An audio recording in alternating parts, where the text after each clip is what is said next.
প্রথম অংশ বাবা মা, দুটি পথ, একটি অদেখা শিক্ষা। এই বইটি বিশ্ববাসীর জানার আগে শ্রেণীকক্ষ, অফিস এবং রাতের বেলায় অর্থ নিয়ে কথোপকথনের মাধ্যমে এর ধারণাগুলি প্রতিধ্বনিত হওয়ার আগে। লেখক ছিলেন কেবল একজন শিশু যিনি দুজন ভিন্ন পুরুষের মাঝখানে দাঁড়িয়েছিলেন। দুজনেই বাবা ছিলেন, দুজনেই বুদ্ধিমান ছিলেন এবং দুজনেই পরিশ্রমী ছিলেন। তবুও তাদের জীবন বিপরীত আর্থিক পথ অনুসরণ করেছিল। একজন বিল চাকরির নিরাপত্তা এবং সন্তুষ্টি নিয়ে ক্রমাগত উদ্বেগের মধ্যে বাস করতেন। অন্যজন শান্ত আত্মবিশ্বাস, কৌশলগত ধৈর্য এবং পছন্দের স্বাধীনতা নিয়ে জীবনযাপন করতেন। এই বৈপরীত্য থেকে একটি শান্ত প্রশ্ন জন্মেছিল, যা পরবর্তীতে অর্থ সম্পর্কে লক্ষ লক্ষ অনুমানকে নাড়া দেবে। এই বইটি লেখা হয়েছে কারণ বেশিরভাগ মানুষ সম্পদ সম্পর্কে ভুল ধারণা শিখে বড় হয়। তারা বুদ্ধিমান নয় বলে নয়, বরং কারণ ব্যবস্থা নিজেই তাদের সংকীর্ণভাবে চিন্তা করতে শেখায়। স্কুলগুলি অর্থ উপার্জন করার জন্য কাজ করতে শেখায়, অর্থ উপার্জন করার পদ্ধতি শেখায় না। পিতামাতারা কৌশলগত পরিকল্পনা শেখায় না, সুরক্ষা শেখায়। সমাজ আর্থিক বুদ্ধিমত্তা নয়, বাধ্যতা শেখায়। লেখক পর্যবেক্ষণ করেছেন যে উচ্চশিক্ষিত ব্যক্তিরাও প্রায়শই আর্থিকভাবে লড়াই করেন, যখন সাধারণ শিক্ষার অধিকারী অন্যরা ট্যাক্সি সম্পদ তৈরি করেন। এই বৈষম্যের ব্যাখ্যা প্রয়োজন। গল্পটি শৈশব থেকেই শুরু হয়, বোর্ডরুম বা স্টক এক্সচেঞ্জে নয়। লেখক দুটি কণ্ঠস্বর উপস্থাপন করেছেন যা তার চিন্তাভাবনাকে প্রভাবিত করেছিল। একজন হলেন তার জৈবিক পিতা, পেশাগত শ্রদ্ধা এবং আনুষ্ঠানিক শিক্ষায় দৃঢ় বিশ্বাসী একজন উচ্চশিক্ষিত ব্যক্তি। তিনি বিশ্বাস করতেন যে নিরাপত্তা আসে একাডেমিক উৎকর্ষতা, একটি স্থিতিশীল চাকরি এবং প্রতিষ্ঠানের প্রতি আনুগত্যের মাধ্যমে। অন্যজন হলেন তার বন্ধুর বাবা, একজন স্বনির্মিত ব্যবসায়ী যিনি তার ঐতিহ্যবাহী শিক্ষা সম্পন্ন করেননি কিন্তু বুঝতেন কিভাবে পৃথিবীতে অর্থ স্থানান্তরিত হয়। তিনি বিশ্বাস করতেন যে নিরাপত্তা আসে দক্ষতা, মালিকানা এবং ব্যবস্থা সম্পর্কে বোঝার মাধ্যমে। ছোটবেলায় লেখক এই দুটি দর্শনের মাঝখানে দাঁড়িয়েছিলেন।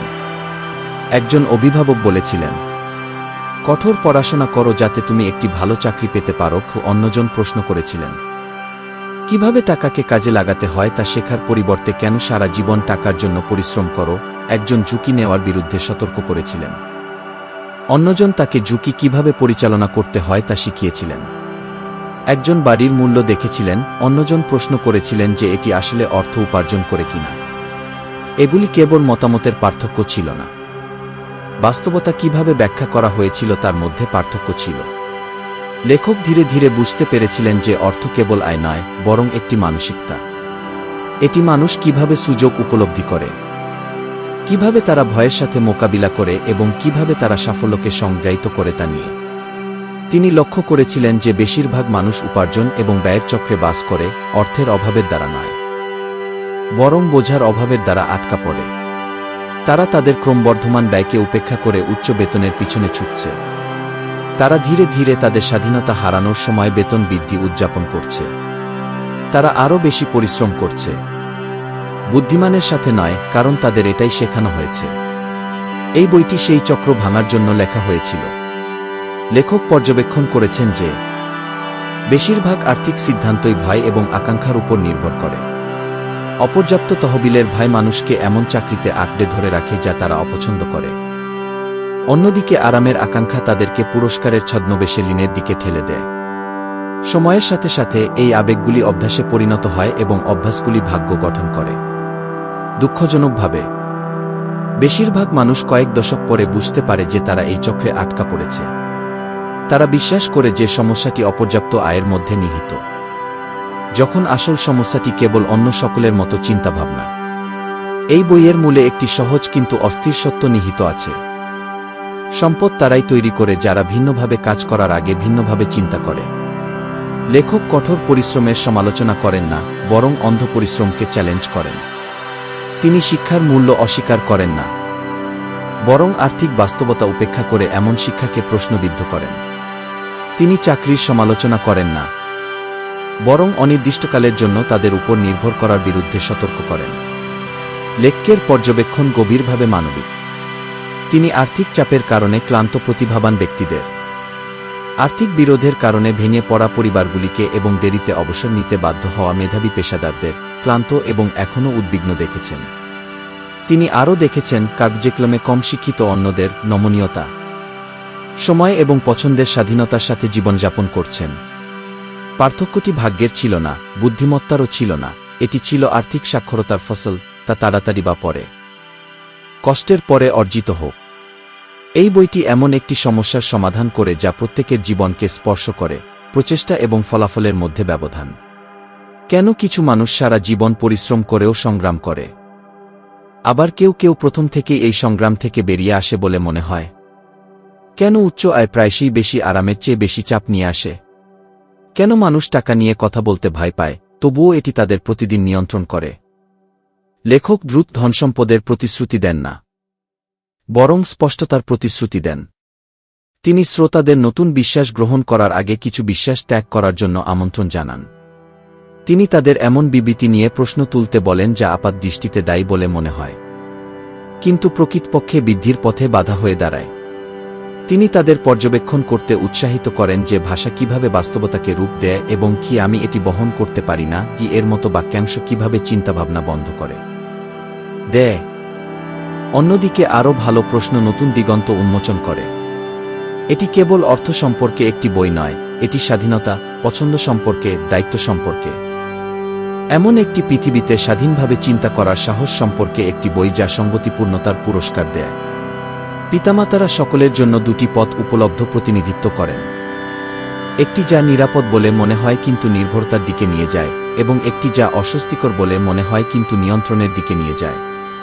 এই যাত্রার শুরুতে শ্রোতাকে তাৎক্ষণিকভাবে কোনো পক্ষ বেছে নিতে বলা হয় না, বরং কেবল পর্যবেক্ষণ করতে, শুনতে, লক্ষ্য করতে বলা হয় যে কোনো কণ্ঠস্বর এখন পর্যন্ত তাদের সিদ্ধান্তগুলিকে রূপ দিচ্ছে। কারণ একবার সচেতনতা শুরু হলে পরিবর্তন অনিবার্য হয়ে ওঠে।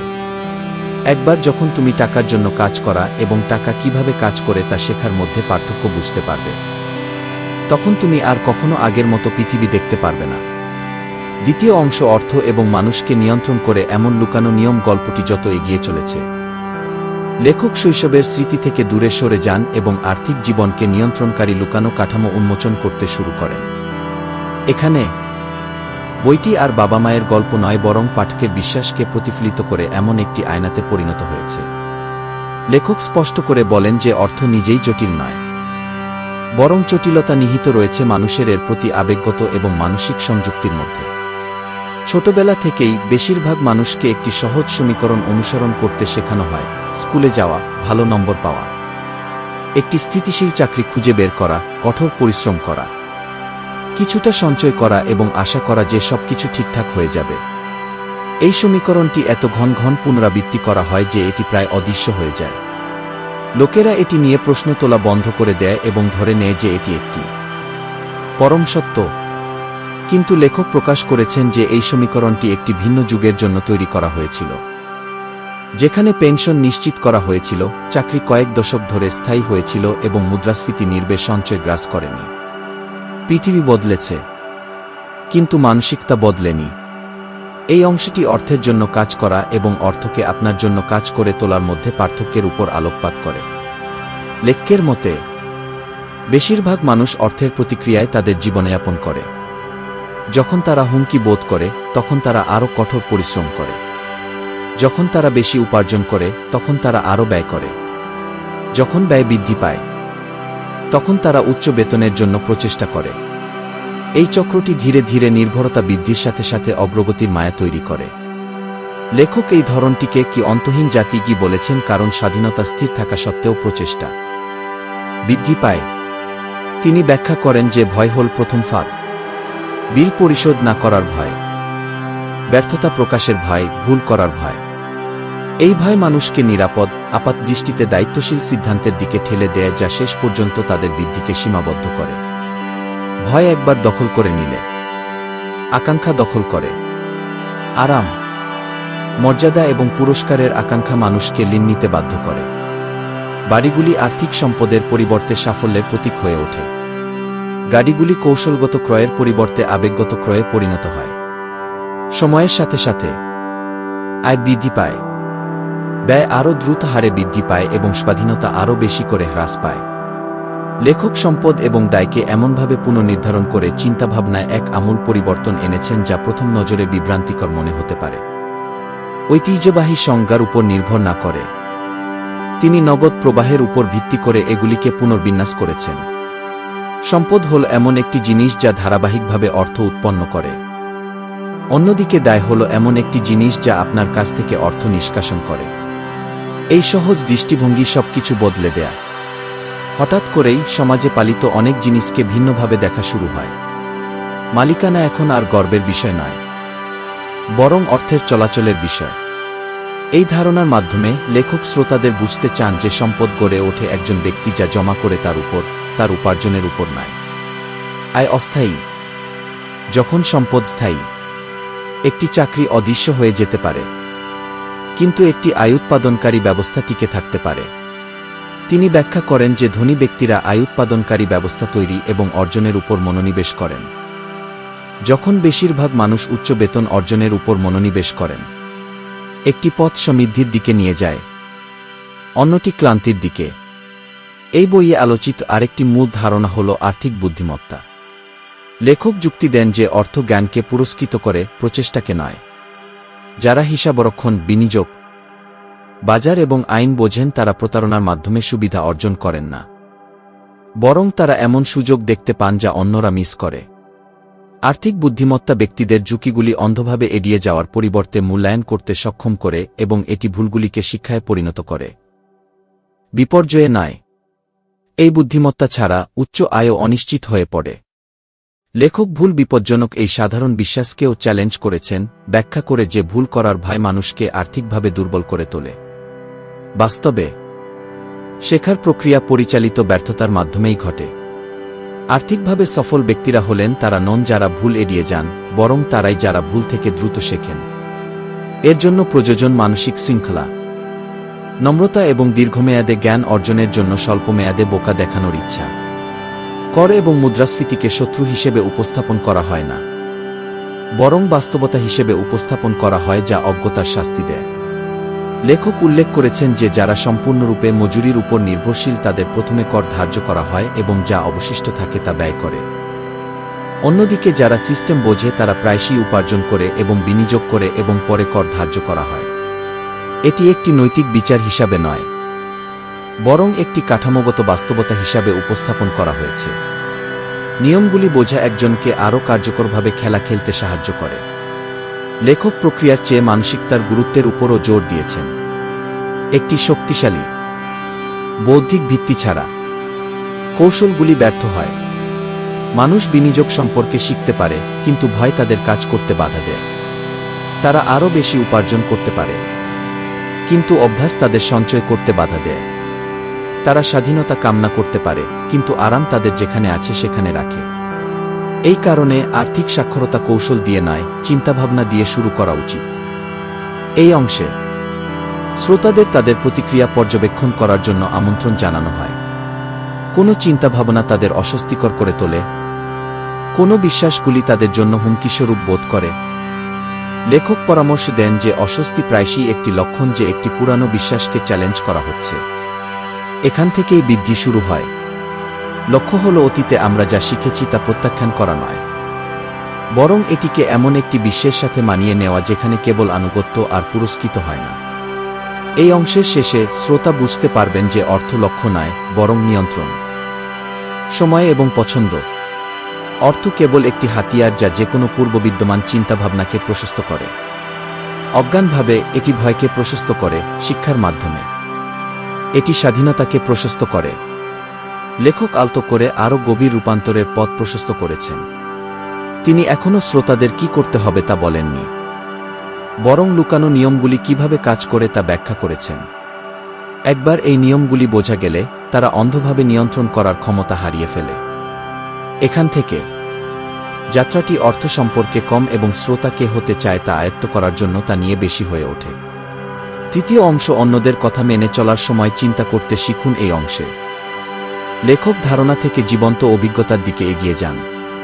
তিনি কেবল তত্ত্বই দেন না, বরং এমন মুহূর্তগুলি দিয়ে শুরু করেন যখন বিভ্রান্তি, কৌতূহল এবং অস্বস্তি ধীরে ধীরে বোধগম্যতায় রূপান্তরিত হয়। এই অংশে এমন অভ্যাসগুলি ত্যাগ করার বিষয়ে আলোচনা করা হয়েছে যা বাহ্যিকভাবে নিরাপদ বলে মনে হয় কিন্তু আসলে মানুষকে আটকে রাখে, এবং এমনভাবে চিন্তা করতে শেখা যা প্রাথমিকভাবে ঝুঁকিপূর্ণ বলে মনে হয় কিন্তু শেষ পর্যন্ত স্বাধীনতার দিকে নিয়ে যায়। লেখক তার শৈশবের কথা মনে করিয়ে দিয়েছেন, বাস্তব জীবনের এমন কিছু সহজ পরিস্থিতির কথা চিন্তা করে যেখানে অর্থ আর কোনো বিমূর্ত ধারণা ছিল না। ছোটবেলায় তিনি ব্যালেন্স শিট, বিনিয়োগ বা সম্পদ বুঝতেন না। তিনি যা বুঝতেন তা হল আবেগ। তিনি জানতেন যে প্রাপ্তবয়স্করা অর্থের উল্লেখে কিভাবে প্রতিক্রিয়া দেখায়। একজন বাবা ছিলেন উত্তেজিত এবং গম্ভীর, অন্যজন ছিলেন কৌতূহলী এবং চক্রান্তকারী। একজন বিষয়টি এড়িয়ে গেছেন, আবার অন্যজন এটিকে সমাধানের জন্য একটি ধাঁধা হিসাবে বিবেচনা করেছেন। এই প্রতিক্রিয়াগুলি থেকে একটি গভীর শিক্ষা উঠে এসেছে। অর্থ সম্পদ তৈরি করার আগে চরিত্র প্রকাশ করে। লেখক বর্ণনা করেছেন যে বেশিরভাগ মানুষ আর্থিক সমস্যা থেকে শেখার পরিবর্তে এড়িয়ে চলার জন্য প্রস্তুত থাকে। যখন তারা বিভ্রান্ত বা অস্বস্তিকর বোধ করে, তখন তারা নিজেদের গুটিয়ে নেয়। তারা বলে টাকা খুব জটিল, বিনিয়োগ খুব ঝুঁকিপূর্ণ, এবং ব্যবসা অন্য কারোর কাজ নয়। এই এড়িয়ে চলা তাদের নিরাপদ বোধ করায়, কিন্তু ধীরে ধীরে নির্ভরশীলতা তৈরি হয়। লেখক ব্যাখ্যা করেছেন যে বিভ্রান্তি থেকে পালিয়ে না গিয়ে সহ্য করার ক্ষমতা একজন ব্যক্তির অর্জন করা সবচেয়ে বিরল এবং মূল্যবান দক্ষতাগুলির মধ্যে একটি। তিনি তার প্রাথমিক কাজের অভিজ্ঞতার গল্প বর্ণনা করেন, যেখানে অর্থ উপার্জন প্রথমে উত্তেজনাপূর্ণ ছিল, তারপর ক্লান্তিকর ছিল। প্রতিটি বেতন স্বস্তি এনে দেয়, তারপর বিল আসে এবং তারপরে একই উদ্বেগ ফিরে আসে। এই চক্রটি একটি বেদনাদায়ক সত্য প্রকাশ করে। কেবল কাজের মাধ্যমে অর্জিত অর্থ দ্রুত অদৃশ্য হয়ে যায়, কিন্তু অভিজ্ঞতা থেকে শেখা শিক্ষা চিরকাল স্থায়ী হয়। ধনী বাবা তার ছেলের সমস্যা সমাধানের জন্য তাড়াহুড়ো করেননি, পরিবর্তে তিনি হতাশাকে তার প্রভাব ফেলতে দিয়েছিলেন, একঘেয়েমিকে তাকে শৃঙ্খলা শেখাতে দিয়েছিলেন এবং ভুলকে তার অন্তর্দৃষ্টি গড়ে তুলতে দিয়েছিলেন। সবচেয়ে মর্মস্পর্শী গল্পগুলির মধ্যে একটি নিয়ন্ত্রণের ধারণাকে ঘিরে আবর্তিত হয়। লেখক আনুগত্যের বিনিময়ে সান্ত্বনা, কম সমালোচনামূলক চিন্তাভাবনার বিনিময়ে উচ্চ বেতন এবং নীরবতার বিনিময়ে সুরক্ষা প্রদানের কথা স্মরণ করেন। এখানেই অনেক মানুষের বৃদ্ধি স্থবির হয়ে পড়ে, স্থিতিশীলতাকে নিরাপত্তার সাথে গুলিয়ে ফেলে এবং কৌতূহলের পরিবর্তে নিশ্চিততাকে প্রতিস্থাপন করে। লেখক ব্যাখ্যা করেন যে সিস্টেমগুলি সৃজনশীলতার চেয়ে অনেক দ্রুত সম্মতিকে পুরস্কৃত করে, তবে কেবল সৃজনশীলতাই স্বাধীনতাকে লালন করে।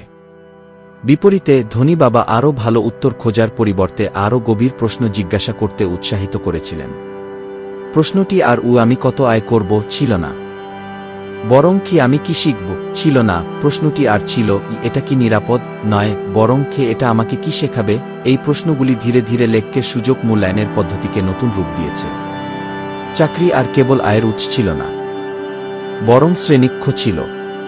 কোম্পানিগুলি পরীক্ষাগারে পরিণত হয়েছিল, ভুলগুলি শিক্ষায় পরিণত হয়েছিল। লেখক যুক্তি দেন যে বুদ্ধিমত্তা পরিমাপ করা হয় ক্ষতি এড়িয়ে যাওয়ার মাধ্যমে নয়, বরং তা পরিচালনা করার মাধ্যমে। যারা ক্ষতির আশঙ্কা করে তারা বৃদ্ধি এড়িয়ে যায়, আর যারা এটি বোঝে তারা এটিকে শেখার অভিজ্ঞতা হিসেবে ব্যবহার করে। তিনি এমন মুহূর্তগুলি ভাগ করে নেন যেখানে ছোট ছোট ব্যর্থতা গভীর সত্য প্রকাশ করে। একটি ব্যর্থ চুক্তি ত্রুটিপূর্ণ অনুমান উন্মোচিত করে, এবং একটি সমস্যাগ্রস্ত বিনিয়োগ মানসিক দুর্বলতা প্রকাশ করে। প্রতিটি অভিজ্ঞতা জ্ঞানকে এমনভাবে উন্নত করে যেভাবে কোনো বই পারেনি। এই অংশে লেখক একটি গভীর মনস্তাত্ত্বিক সূত্র বুনেছেন। তিনি ব্যাখ্যা করেছেন যে বেশিরভাগ মানুষ টাকা হারানোর ভয় পায় না, বরং বোকা দেখানোর ভয় পায়। লজ্জা তাদের বিনয়ী রাখে, অন্যদিকে অহংকার তাদের অনমনীয় রাখে। যে মুহূর্তে কেউ বুদ্ধিমান হওয়ার ভান করার চেয়ে শেখার প্রতি বেশি প্রতিশ্রুতিবদ্ধ হয়, তার অগ্রগতি ত্বরান্বিত হয়। এই পরিবর্তনটি সূক্ষ্ম, তবে এটি জীবন পরিবর্তনকারী। এই গল্পগুলি লেখকের নিজের জীবনের সীমা অতিক্রম করে এমন কিছু নিদর্শন প্রকাশ করে যা তিনি বারবার দেখেছেন। প্রতিভাবান ব্যক্তিরা এমন চাকরিতে আটকা পড়েন যা তাদের অপছন্দের কারণ বলে। মনে হয় অনিশ্চয়তার চেয়ে বেতন বেশি নিরাপদ। বুদ্ধিমান লোকেরা সুযোগ প্রত্যাখ্যান করে কারণ তারা তাৎক্ষণিকভাবে তাদের সম্ভাবনা উপলব্ধি করতে পারেনি। পরিশ্রমী পরিবারগুলি প্রতি বছর বেশি আয় করে কিন্তু মানসিক এবং আর্থিকভাবে দরিদ্র বোধ করে।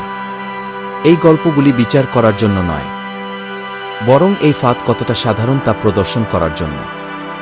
লেখক দাবি করেন যে ভিন্ন মতামত প্রায়শই ভুল বোঝাবুঝির সৃষ্টি করে। বন্ধুরা হয়তো পছন্দ নিয়ে প্রশ্ন তুলতে পারে এবং বাবা মায়েরা উদ্বেগ প্রকাশ করতে পারে।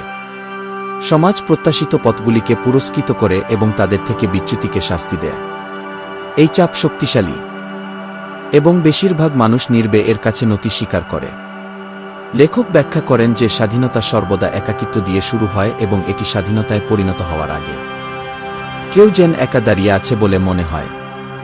এটি আরও ইঙ্গিত দেয় যে সময় তাদের পক্ষে যারা সিস্টেম তৈরি করে, যারা ঘন্টার পর ঘন্টা লেনদেন করে না, যারা এটি প্রথম থেকেই উপলব্ধি করে তারা ধীরে ধীরে কিন্তু ইচ্ছাকৃতভাবে এগিয়ে যায়। যারা এটিকে উপেক্ষা করে তারা চিরকাল ব্যস্ত থাকে। পার্থক্য প্রচেষ্টায় নয়, বরং দিকের মধ্যে। একটি পথ একটি দুষ্টচক্রের মধ্যে ঘুরছে, অন্যটি স্থিরভাবে এগিয়ে চলেছে। এই অংশের শেষে শ্রোতা বুঝতে পারেন যে সবচেয়ে বড় রূপান্তর হল একটি অভ্যন্তরীণ রূপান্তর। সম্পদ অর্জনের আগে, আয় পরিবর্তনের আগে এবং স্বাধীনতা অর্জনের আগে মানসিকতার পরিবর্তন প্রয়োজন। লেখক বিদ্রোহের আহ্বান জানাচ্ছেন না, বরং দায়িত্ব নেওয়ার আহ্বান জানাচ্ছেন, আবেগগতভাবে প্রতিক্রিয়া দেখানোর পরিবর্তে সচেতনভাবে প্রশ্ন করা, শেখার এবং বেছে নেওয়ার দায়িত্ব। এই মুহূর্তটি শ্রোতাদের মধ্যে স্পষ্টতার সাথে মিশ্রিত এক সূক্ষ্ম অস্বস্তি অনুভব করতে শুরু করে। পুরনো বিশ্বাসগুলি অস্থির বলে মনে হয় এবং নতুন ধারণাগুলি অদ্ভুত বলে মনে হয়। এই উত্তেজনা ইচ্ছাকৃত। লেখকের মতে বিকাশ সর্বদা এখানেই শুরু হয়, যা নিরাপদ এবং যা বাস্তব বলে মনে হয় তার মধ্যে একটি স্থান থেকে। একবার যখন একজন ব্যক্তি স্বয়ংক্রিয়ভাবে বাধ্য হওয়ার পরিবর্তে চিন্তা করতে শেখে, তখন অচেতন জীবনে ফিরে যাওয়ার পথটি নির্বে অদৃশ্য হয়ে যায়। চতুর্থ অংশ বাহ্যিক ফলাফলের আগে অভ্যন্তরীণ ভিত্তি তৈরি করা। এই অংশে লেখক আর্থিক ভাগ্য গঠনকারী লুকানো শক্তিগুলির মধ্যে গভীরভাবে অনুসন্ধান করেছেন। তিনি ব্যাখ্যা করেছেন যে বাহ্যিক জগতে সম্পদের প্রকাশ পাওয়ার আগে প্রথমে তা ভেতর থেকে তৈরি করতে হবে। তিনি স্পষ্ট করে বলেছেন যে অর্থ কেবল আকাঙ্ক্ষা বা প্রচেষ্টার প্রতি সাড়া দেয় না, বরং পরিচয়, অভ্যাস এবং মানসিক শৃঙ্খলার প্রতিও সাড়া দেয়। এই অভ্যন্তরীণ ভিত্তি ছাড়া যে কোনো আর্থিক সাফল্য ক্ষণস্থায়ী থেকে যায়। লেখক সবচেয়ে সাধারণ ভুল ধারণাগুলির একটির সমাধান দিয়ে শুরু করেছেন। আরও বেশি অর্থ থাকলে আর্থিক সমস্যার সমাধান হয়। তিনি ব্যাখ্যা করেন যে অনেক মানুষ বেতন বৃদ্ধি, বোনাস বা অপ্রত্যাশিত সুযোগ পেয়েও একই আর্থিক চাপের মধ্যে আটকা পড়ে থাকে। কারণটি সহজ কিন্তু হতাশাজনক। তাদের অভ্যন্তরীণ ধরন পরিবর্তন হয় না। আয় বৃদ্ধি পায় কিন্তু আচরণও পরিবর্তিত হয়। ব্যয় বৃদ্ধি পায়, ঋণ জমা হয় এবং উদ্বেগ বৃদ্ধি পায়। মানসিকতার পরিবর্তন ছাড়া আরও অর্থ কেবল বিদ্যমান অভ্যাসকে আরও বাড়িয়ে তোলে। লেখক আবার পছন্দের ধারণায় ফিরে আসেন। তার মতে প্রতিটি আর্থিক ফলাফল শুরু হয় অর্থ একটি ফ্যাক্টর হওয়ার অনেক আগেই করা একটি পছন্দ দিয়ে। শেখা এড়িয়ে চলা, বৃদ্ধির পরিবর্তে সান্ত্বনা খোঁজা, নিজের আচরণ পরীক্ষা না করে পরিস্থিতিকে দোষারোপ করা। এই পছন্দগুলি তখন ছোট মনে হতে পারে, কিন্তু সময়ের সাথে সাথে এগুলি একজনের সমগ্র জীবনকে রূপ দেয়া। এই অর্থে সম্পদ কোনো ক্ষণস্থায়ী ঘটনা নয়, বরং বারবার বেছে নেওয়া একটি পথ। লেখক বর্ণনা করেছেন যে কিভাবে আবেগগত প্রতিক্রিয়াগুলি স্থির অগ্রগতিতে বাধা সৃষ্টি করতে পারে। ভয় দ্বিধা সৃষ্টি করে, লোভ অধৈর্যতা সৃষ্টি করে, উৎসাহ বেপরোদাতার জন্ম দেয় এবং একঘেয়েমি উদাসীনতার জন্ম দেয়। বেশিরভাগ মানুষই এই আবেগ দ্বারা নিয়ন্ত্রিত হয়, তা না জেনেই। তারা মনে করে যে তারা যুক্তিসঙ্গত সিদ্ধান্ত নিচ্ছে, কিন্তু বাস্তবে তারা অস্বস্তির একটি অভ্যন্তরীণ অনুভূতির প্রতি প্রতিক্রিয়া দেখায়। লেখক ব্যাখ্যা করেছেন যে আর্থিক বুদ্ধিমত্তা মূলত অর্থের উপর প্রয়োগ করা মানসিক বুদ্ধিমত্তা। তিনি এমন লোকদের গল্প বলেন যারা জানত কি করতে হবে কিন্তু নিজেদেরকে তা করার জন্য প্রস্তুত করতে পারত না। তারা বিনিয়োগ বুঝতে পারত কিন্তু হারানোর ভয় পেত। তারা বাজেট বুঝতে পারত কিন্তু শৃঙ্খলা এড়িয়ে চলত। তারা সুযোগ বুঝতে পারত কিন্তু নিশ্চিত তার জন্য অপেক্ষা করত। লেখক ব্যাখ্যা করেন যে কেবল স্পষ্টতা যথেষ্ট নয়। আত্মবিশ্বাস তৈরি হওয়ার আগে পদক্ষেপ নেওয়ার জন্য সাহসের প্রয়োজন। আত্মবিশ্বাস কর্মের কারণ নয়, বরং এর ফলাফল। এই বিভাগের সবচেয়ে গুরুত্বপূর্ণ শিক্ষাগুলির মধ্যে একটি হল তৃপ্তি বিলম্বিত করার গুরুত্ব। লেখক ব্যাখ্যা করেছেন যে বেশিরভাগ মানুষ প্রথমে পুরস্কার এবং পরে শৃঙ্খলা চায়। তারা এখন আরাম এবং একদিন স্বাধীনতা চায়। কিন্তু সম্পদ বিপরীত দিকে প্রবাহিত হয়। শৃঙ্খলা প্রথমে আসে, ত্যাগ প্রথমে আসে, শেখা প্রথমে আসে, অভ্যাস প্রতিষ্ঠিত হওয়ার পরে পুরস্কার নির্বে আসে। এই বিপরীত কারণেই খুব কম লোকই ফলাফল দেখার জন্য যথেষ্ট দীর্ঘ সময় ধরে অধ্যবসায় করে। লেখক পরিবেশের শক্তির কথাও বলেছেন। মানুষ যা শোনে, দেখে এবং অভ্যস্ত হয়ে ওঠে তার দ্বারাই গড়ে ওঠে। যদি আপনার চারপাশের সবাই ঝুঁকি নিতে ভয় পায়, তাহলে আপনি এটিকে বিপজ্জনক হিসেবে দেখবেন। যদি আপনার চারপাশের সবাই ভোগকে মূল্য দেয়, তাহলে আপনি সঞ্চয় করে সীমাবদ্ধ বোধ করবেন। লেখক নিজেকে এমন ধারণা, কথোপকথন এবং উদাহরণ দিয়ে ঘিরে রাখতে উৎসাহিত করেন যা পরিচিতদের চ্যালেঞ্জ করে। বৃদ্ধির জন্য মিথস্ক্রিয়া প্রয়োজন এবং এটি ছাড়া চিন্তাভাবনা স্থবির হয়ে পড়ে। তিনি ব্যাখ্যা করেন যে ভুল ব্যর্থতার লক্ষণ নয়, বরং এটি একটি প্রচেষ্টার লক্ষণ। যারা কখনো ব্যর্থ হয় না তারা সাধারণত তারাই যারা উদ্যোগ নেয় না। তিনি উল্লেখ করেন যে ধনী ব্যক্তিরা প্রায়শই অন্যদের তুলনায় বেশি ব্যর্থ হন, কিন্তু তাদের ব্যর্থতা বুদ্ধিমান। তারা সহজভাবে ব্যর্থ হয়, দ্রুত শেখে এবং মানিয়ে নেয়। এই ক্ষমতা ক্ষতিকে একটি শিক্ষায় রূপান্তরিত করে। সময়ের সাথে সাথে এই শিক্ষা একটি অন্তর্দৃষ্টিতে পরিণত হয়। এই বইয়ে আরেকটি গুরুত্বপূর্ণ বিষয় হল মনোযোগ। লেখক সতর্ক করে দিয়েছেন যে ভিন্ন ভিন্ন পথে ব্যয় করা প্রচেষ্টা ভিন্ন ভিন্ন ফলাফল বয়ে আনে। অনেকেই একাধিক পথ চেষ্টা করে, কোনটি আয়ত্ত না করে তারা শুরু করে, তারপর থামে, তারপর আবার চেষ্টা করে, তারপর হাল ছেড়ে দেয়। লেখক ব্যাখ্যা করেছেন যে প্রকৃত সম্পদ গভীরতাকে পুরস্কৃত করে, বিক্ষিপ্ততাকে নয়। প্রতিশ্রুতি ছাড়া কৌতূহলের চেয়ে দ্রুত দক্ষতা বৃদ্ধি পায়। এটি কথোপকথনের ভূমিকাকেও সম্বোধন করে। আমরা নিজেদেরকে যে শব্দগুলি বলি তা আমাদের বাহ্যিক সিদ্ধান্তগুলিকে প্রভাবিত করে। আমি এটা বহন করতে পারছি না গিয়ের মতো বাক্যাংশগুলি চিন্তাভাবনাকে বাধাগ্রস্ত করে। আরও ভালো প্রশ্নগুলি এটিকে আবার খুলে দেয়। যখন মনকে অজুহাতের পরিবর্তে সমাধান খোঁজার জন্য প্রশিক্ষিত করা হয়, তখন সুযোগগুলি এমন জায়গায় উপস্থিত হতে শুরু করে যেখানে সেগুলি আগে ছিল না। এটি আশাবাদ নয়, এটি সুশৃঙ্খল চিন্তাভাবনা। এই অংশে লেখক জোর দিয়ে বলেছেন যে আর্থিক বৃদ্ধি প্রথমে অদ্ভুত মনে হতে পারে। পুরানো অভ্যাসগুলি ত্যাগ করতে হবে। পুরানো কথোপকথনগুলি তাদের প্রাসঙ্গিকতা হারাতে শুরু করবে এবং পুরানো পরিচয়গুলি ম্লান হতে শুরু করবে। এই অস্বস্তি সাময়িক, তবে এটি প্রয়োজনীয়। পরিবর্তনের জন্য সর্বদা কিছু না কিছু পিছনে রেখে যাওয়া প্রয়োজন। এই অংশের শেষে শ্রোতা বুঝতে পারবেন যে অর্থ পরিচালনা কেবল কৌশল নয়, বরং চরিত্র, ধৈর্য, শৃঙ্খলা এবং মানসিক শক্তিরও বিষয়। বাহ্যিক জগৎ সময়ের সাথে সাথে নির্মিত অভ্যন্তরীণ কাঠামোর প্রতিফলন মাত্র। লেখক শ্রোতাদের চূড়ান্ত রূপান্তরের জন্য প্রস্তুত করেন। একবার অভ্যন্তরীণ ভিত্তি শক্ত হয়ে গেলে কাজ আরও স্পষ্ট হয়ে ওঠে, সিদ্ধান্তগুলি শান্ত হয়, অগ্রগতি স্থির হয় এবং সম্পদ, যা আর পিছনে ছুটছে না, স্বাভাবিকভাবে প্রবাহিত হতে শুরু করে। এরপর যা আসবে তা বড় চিন্তা করার বিষয় নয়, বরং শক্তিশালী হওয়ার বিষয়। পঞ্চম অংশ আরামের চেয়ে স্বাধীনতা বেছে নেওয়া। এই অংশে লেখক শ্রোতাদের একটি গুরুত্বপূর্ণ মোডের দিকে নিয়ে যান। এখন পর্যন্ত যা কিছু ব্যাখ্যা করা হয়েছে তা একটি প্রশ্নের উপর নির্ভর করে যা নির্বে প্রত্যেকের আর্থিক জীবনকে প্রভাবিত করে। আপনি কি আরাম বেছে নেবেন নাকি স্বাধীনতা বেছে নেবেন?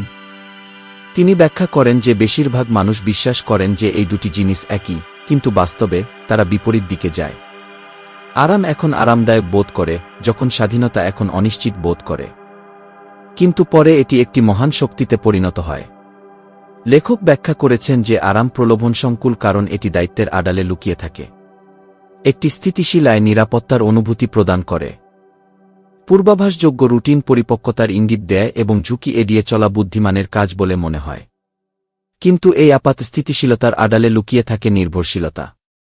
যখন আয় সম্পূর্ণরূপে অন্যদের সময়, প্রচেষ্টা এবং অনুমোদনের উপর নির্ভর করে, তখন স্বাধীনতা ভঙ্গুর হয়ে ওঠে।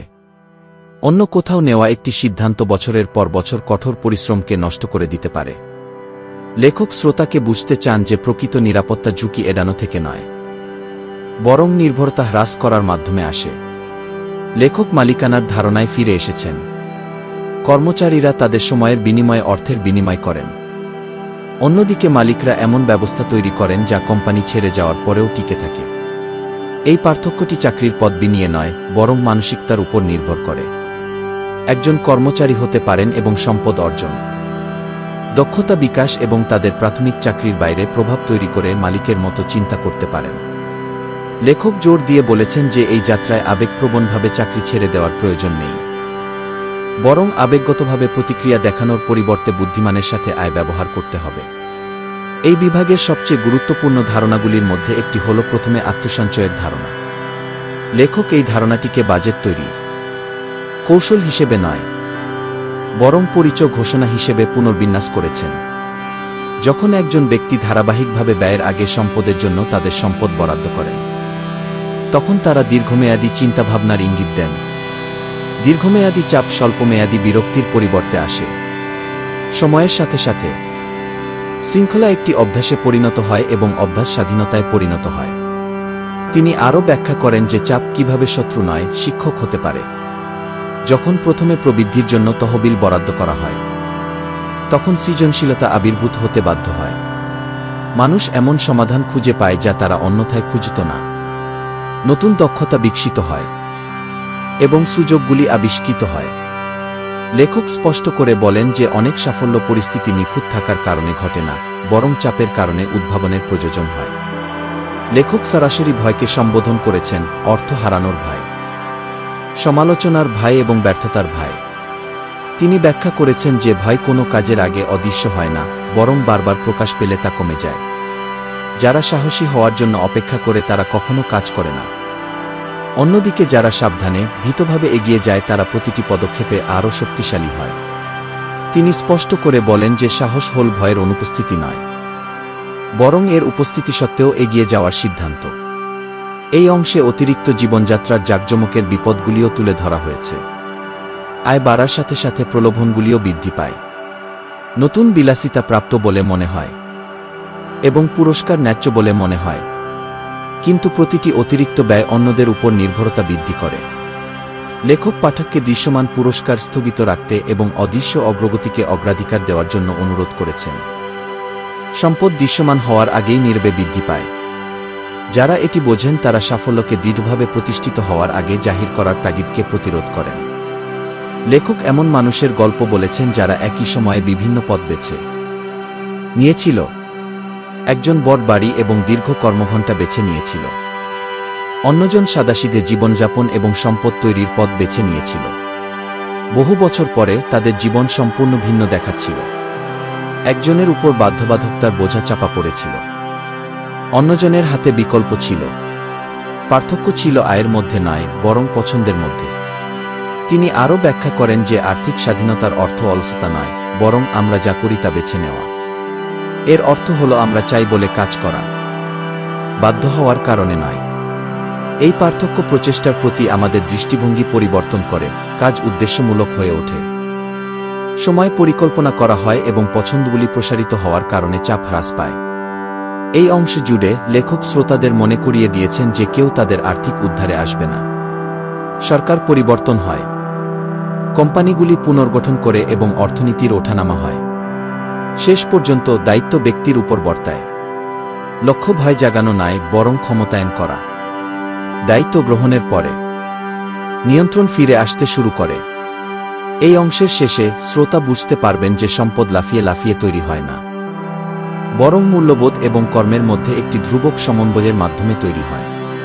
প্রতিটি সিদ্ধান্ত হয় স্বাধীনতা বৃদ্ধি করে অথবা নির্ভরতাকে শক্তিশালী করে। প্রতিটি অভ্যাস হয় সুযোগ বৃদ্ধি করে অথবা চাপ বৃদ্ধি করে। লেখক শ্রোতাকে সচেতনতার দ্বারপ্রান্তে দাঁড় করিয়ে রাখেন। সামনের পথ স্পষ্ট, কিন্তু সহজ নয়। সান্ত্বনা সর্বদা পশ্চাৎসরণের দিকে পরিচালিত করবে। স্বাধীনতার জন্য সর্বদা শৃঙ্খলার প্রয়োজন হবে। এই পছন্দ যা এখন পুরোপুরি স্পষ্ট, আর উপেক্ষা করা যাবে না। ষষ্ঠ অংশ জ্ঞানকে কাজে পরিণত করা। এই অংশে লেখক একটি মৌলিক পরিবর্তন এনেছেন। তিনি ব্যাখ্যা করেছেন যে প্রযোগ ছাড়া বোঝা অর্থহীন। অনেকেই বই পড়েন, সেমিনারে যোগ দেন এবং ধারণা সংগ্রহ করেন, তবুও তাদের আর্থিক অবস্থা অপরিবর্তিত থাকে। যারা পরিবর্তনকে প্রভাবিত করে এবং যারা অচল থাকে তাদের মধ্যে পার্থক্য বুদ্ধিমত্তার মধ্যে নয়, বরং আদর্শের চেয়ে কম পরিস্থিতিতেও জ্ঞান থেকে কর্মে যাওয়ার ক্ষমতার মধ্যে। লেখক প্রস্তুতির মিথকে উড়িয়ে দিয়ে শুরু করেছেন। বেশিরভাগ মানুষ নিখুঁত মুহূর্ত, নিখুঁত পরিকল্পনা অথবা আত্মবিশ্বাসের আদর্শ স্তরের জন্য অপেক্ষা করে। সেই মুহূর্তটি খুব কমই আসে। পরিবর্তে অসম্পূর্ণ তথ্য দিয়ে পদক্ষেপ নেওয়া হলে অগ্রগতি শুরু হয়। লেখক জোর দিয়ে বলেছেন যে স্পষ্টতা কর্মের মাধ্যমে আসে, আগে নয়। যারা কাজ করে তারা শেখে, আর যারা অপেক্ষা করে তারা তাত্ত্বিক অবস্থায় থাকে। তিনি ব্যাখ্যা করেন যে ছোট ছোট কাজ বড় উদ্দেশ্যের চেয়ে অনেক বেশি গুরুত্বপূর্ণ। সম্পদ গড়ে তোলার জন্য আকস্মিক সাফল্যের প্রয়োজন হয় না, বরং ধারাবাহিক, সুশৃঙ্খল আচরণের প্রয়োজন হয়। আর্থিক বিবরণী পড়া, নগদ প্রবাহ ট্র্যাক করা, আরও ভালো প্রশ্ন জিজ্ঞাসা করা এবং সুযোগগুলি অন্বেষণ করা নিজের কাছে তুচ্ছ মনে হতে পারে, কিন্তু সময়ের সাথে সাথে এগুলি আপনার মানসিকতাকে নতুন করে রূপ দেয়। মন নিদর্শন দেখতে শুরু করে, সুযোগগুলি স্পষ্ট হয়ে ওঠে এবং আত্মবিশ্বাস স্বাভাবিকভাবেই বৃদ্ধি পায়।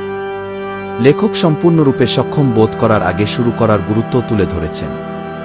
তিনি এমন কিছু মানুষের উদাহরণ দিয়েছেন যারা সম্পূর্ণরূপে প্রস্তুত বোধ না করেই বিনিয়োগ বা ব্যবসা গড়ে তোলা শুরু করেছিলেন, কিন্তু এগিয়ে যাওয়ার সাথে সাথে শেখার জন্য প্রতিশ্রুতিবদ্ধ ছিলেন। ভুল অনিবার্য ছিল, কিন্তু সেগুলি কাটিয়ে ওঠা সম্ভব ছিল। প্রতিটি ভুল তাদের জ্ঞানকে আরও উন্নত করেছিল এবং প্রতিটি সংশোধন স্থিতিস্থাপকতা বৃদ্ধি করেছিল। লেখক ব্যাখ্যা করেছেন যে দক্ষতা কেবল প্রস্তুতির মাধ্যমে নয়, ব্যবহারিক অভিজ্ঞতার মাধ্যমে তৈরি হয়। এই বিভাগের আরেকটি মূল ধারণা হল জবাবদিহিতার ধারণা। লেখক ব্যাখ্যা করেছেন যে ব্যক্তিগত দায়িত্ব প্রবৃদ্ধিকে ত্বরান্বিত করে, অন্যদিকে বাজার নিয়োগকর্তা বা পরিস্থিতিকে দোষারোপ করলে তা বিলম্বিত হয়। যখন একজন ব্যক্তি ফলাফলের জন্য দায়িত্ব নেন, তখন তারা সমাধানের জন্যও দায়িত্ব নেন। এই পরিবর্তন সমস্যাগুলিকে বাধার পরিবর্তে চ্যালেঞ্জে রূপান্তরিত করে। লেখক একাধিক আয়ের পথ তৈরির আগে একাধিক শেখার পথ তৈরির ধারণাটিও উপস্থাপন করেছেন।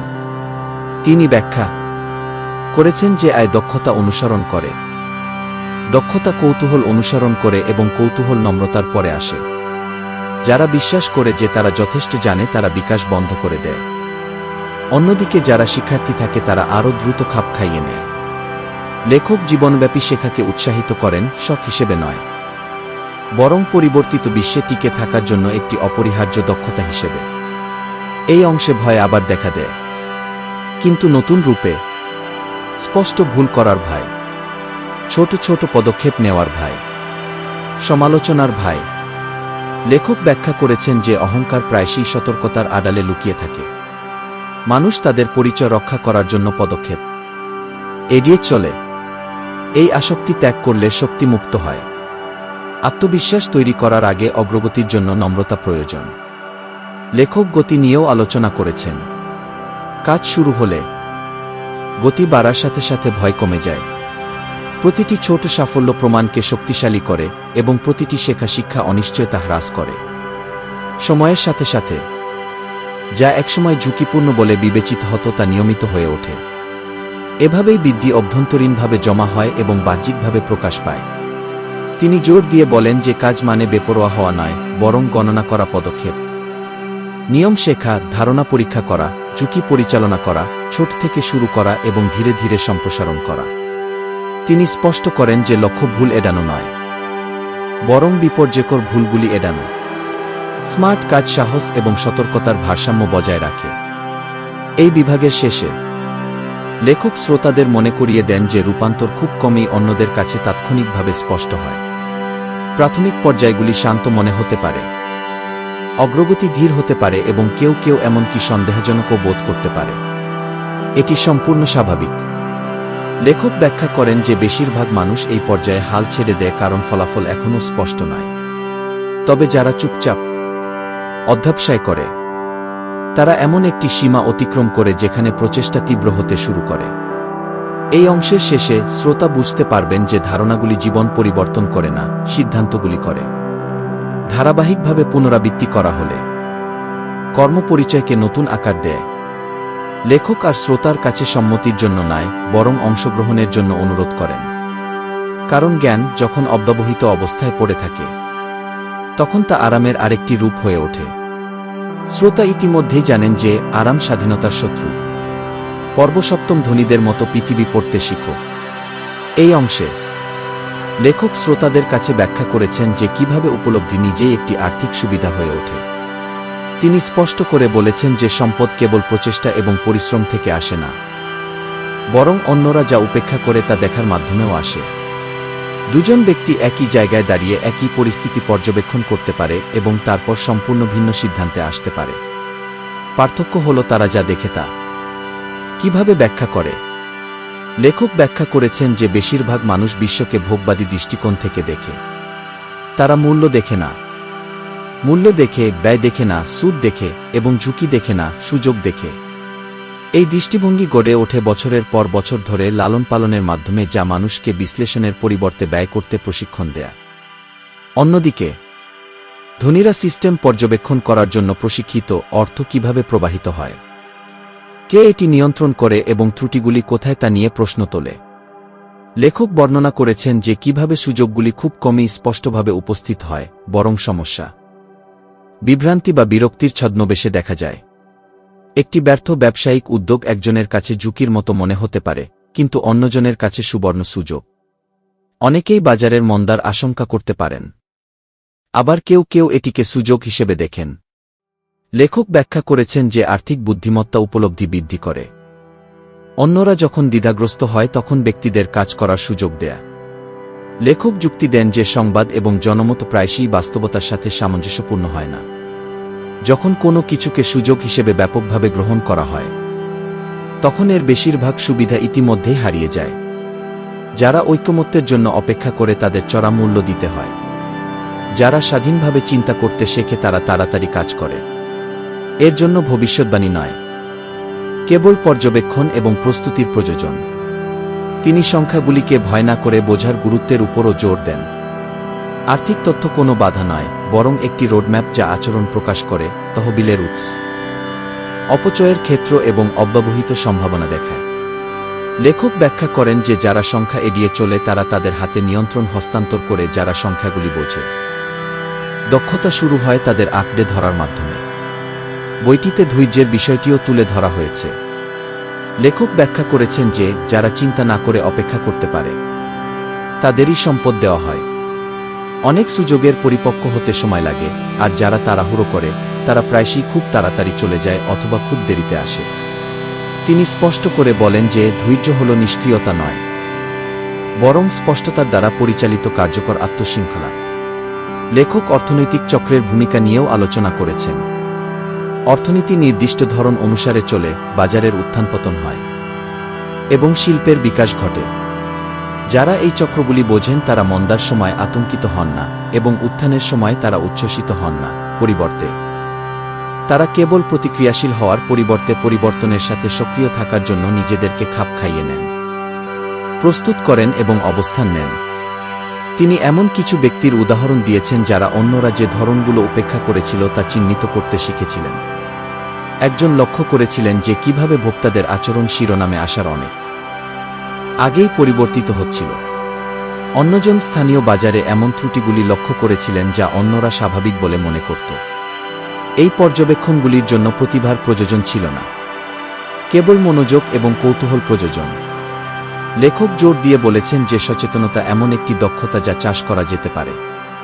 লেখক আবেগগত গোলমালের বিরুদ্ধেও সতর্ক করেছেন। মিডিয়া উত্তেজনা এবং ভয় জাগিয়ে তোলার মাধ্যমেই সাফল্য লাভ করে, আর সামাজিক চাপ চরমপন্থাকে আরও বাড়িয়ে তোলে। যারা এই ক্রমাগত গোলমালের সংস্পর্শে আসে তারা তাদের মানসিক স্বচ্ছতা হারিয়ে ফেলে। লেখক নির্বাচনী মনোযোগকে উৎসাহিত করেন। যুক্তি দেন যে আপনি যা মনোযোগ দেন তা ধারাবাহিকভাবে আপনি যা লক্ষ্য করেন তা গঠন করে। যারা সুযোগ গ্রহণ করতে চান তাদের অবশ্যই বিক্ষেপ কমাতে হবে। এই অংশে শ্রোতাকে প্রতিক্রিয়া থেকে পর্যবেক্ষণে, ব্যয় থেকে অধ্যয়নে এবং অজানাকে ভয় থেকে বিশ্লেষণে যেতে উৎসাহিত করা হয়েছে। লেখক ব্যাখ্যা করেছেন যে সম্পদ প্রায়শই তারাই নির্বে তৈরি করে যারা কাজটি স্পষ্ট হওয়ার অনেক আগেই এর জন্য প্রস্তুতি নেয়। এই অংশের শেষে শ্রোতা বুঝতে পারেন যে আর্থিক প্রবৃদ্ধি সবকিছু জানার বিষয় নয়, বরং গুরুত্বপূর্ণ বিষয়গুলি লক্ষ্য করা। চেহারার পিছনে অন্তর্নিহিত কাঠামো দেখা এবং ফলাফলের পিছনে না গিয়ে অর্থ কিভাবে সিস্টেমের মধ্য দিয়ে চলে তা বোঝা। লেখক শ্রোতাদের কাছে একটি সূক্ষ্ম কিন্তু শক্তিশালী উপলব্ধি রেখে যান। যখন উপলব্ধি পরিবর্তিত হয় তখন বাস্তবতা অনুসরণ করে। কারণ একবার তুমি পৃথিবীকে ভিন্নভাবে দেখতে শিখলে, তুমি এতে ভিন্নভাবে চলতে শুরু করবে। পর্ব ৮ প্রচেষ্টার চেয়ে বেশি সময় ধরে স্থায়ী সিস্টেম তৈরি করা। এই অংশে লেখক পাঠককে সবচেয়ে গুরুত্বপূর্ণ বৌদ্ধিক পরিবর্তনগুলির মধ্যে একটির সাথে পরিচয় করিয়ে দেন: ব্যক্তিগত প্রচেষ্টা থেকে সংগঠিত ব্যবস্থায় রূপান্তর। তিনি ব্যাখ্যা করেন যে ব্যক্তিগত প্রচেষ্টা সময় এবং শক্তি দ্বারা সীমাবদ্ধ। যখন ব্যবস্থাগুলি সীমাহীন, আপনি উপস্থিত থাকুন বা অনুপস্থিত থাকুন না কেন, ব্যবস্থাটি চলতে থাকে। এখানে যারা আর্থিকভাবে নির্ভরশীল থাকে এবং যারা স্বাধীনতা অর্জন করে তাদের মধ্যে পার্থক্য স্পষ্ট হয়ে ওঠে। লেখক শুরুতেই ব্যাখ্যা করেছেন যে বেশিরভাগ মানুষ তাদের জীবন গড়ে তোলে আয়ের উপর, অবকাঠামোর উপর নয়। তারা অর্থ আসার পর কিভাবে ব্যয় করা হবে তার উপর নয়, বরং তারা কতটা আয় করে তার উপর মনোযোগ দেয়। ফলস্বরূপ প্রতিটি মাস আশা দিয়ে শুরু হয় এবং চাপ দিয়ে শেষ হয়। ধনী ব্যক্তিরা এই ক্রমটি উল্টে দেন। তারা প্রথমে অবকাঠামো তৈরি করেন, তারপর নিয়ন্ত্রিত উপায়ে আয় প্রবাহিত হতে দেন। লেখক যুক্তি দেন যে কর্মসংস্থান প্রায়শই মানুষ প্রথম যে ব্যবস্থার উপর নির্ভর করে তা খুবই ভঙ্গুর। এটি বাহ্যিক সিদ্ধান্ত, বাজারের পরিস্থিতি এবং ব্যক্তিগত সুস্থতার উপর নির্ভর করে। লেখক কাজের গুরুত্ব অস্বীকার করেন না, বরং এটিকে একটি অস্থায়ী সহায়তা কাঠামো হিসেবে পুনর্গঠন করেন, স্থায়ী সমাধান নয়। তিনি ব্যাখ্যা করেন যে প্রকৃত স্থিতিশীলতা এমন ব্যবস্থার মালিকানা বা নিয়ন্ত্রণ থেকে উদ্ভূত হয় যা স্বাধীনভাবে মূল্য তৈরি করে। লেখক কোম্পানি, বিনিয়োগ এবং সম্পদকে কেবল চেহারা নয়, বরং প্রক্রিয়া হিসেবে বিবেচনা করেছেন। তাদের উদ্দেশ্য সামাজিক মর্যাদা নয়, বরং কর্মক্ষমতা। একটি কোম্পানির উচিত দক্ষতার সাথে একটি সমস্যা সমাধান করা, একটি বিনিয়োগের উচিত অর্থের সুষ্ঠু সঞ্চালন করা এবং একটি সম্পদের উচিত অন্যদের উপর নির্ভরতা কমানো, বৃদ্ধি না করা। যখন সিস্টেমগুলি সঠিকভাবে গঠন করা হয়, তখন তারা চাপ তৈরি করার পরিবর্তে তা শোষণ করে। তিনি সরলতার গুরুত্বের উপরও জোর দেন। জটিল ব্যবস্থাগুলি প্রায়শই চাপের মুখে ভেঙে পড়ে। সবচেয়ে স্থিতিস্থাপক কাঠামোগুলি হল সেগুলি যা বোঝা, পরিচালনা এবং অভিযোজন করা সহজ। লেখক ব্যাখ্যা করেন যে অনেক মানুষ নির্মাণ ব্যবস্থা এড়িয়ে চলে কারণ তারা বিশ্বাস করে যে জটিলতার সমার্থক। বাস্তবে স্পষ্টতা হল শক্তির চাবিকাঠি। এই বিভাগের আরেকটি মূল ধারণা হল প্রতিনিধিত্ব। লেখক ব্যাখ্যা করেছেন যে দায়িত্ব বুদ্ধিমত্তার সাথে বণ্টন করলে স্বাধীনতা বৃদ্ধি পায়।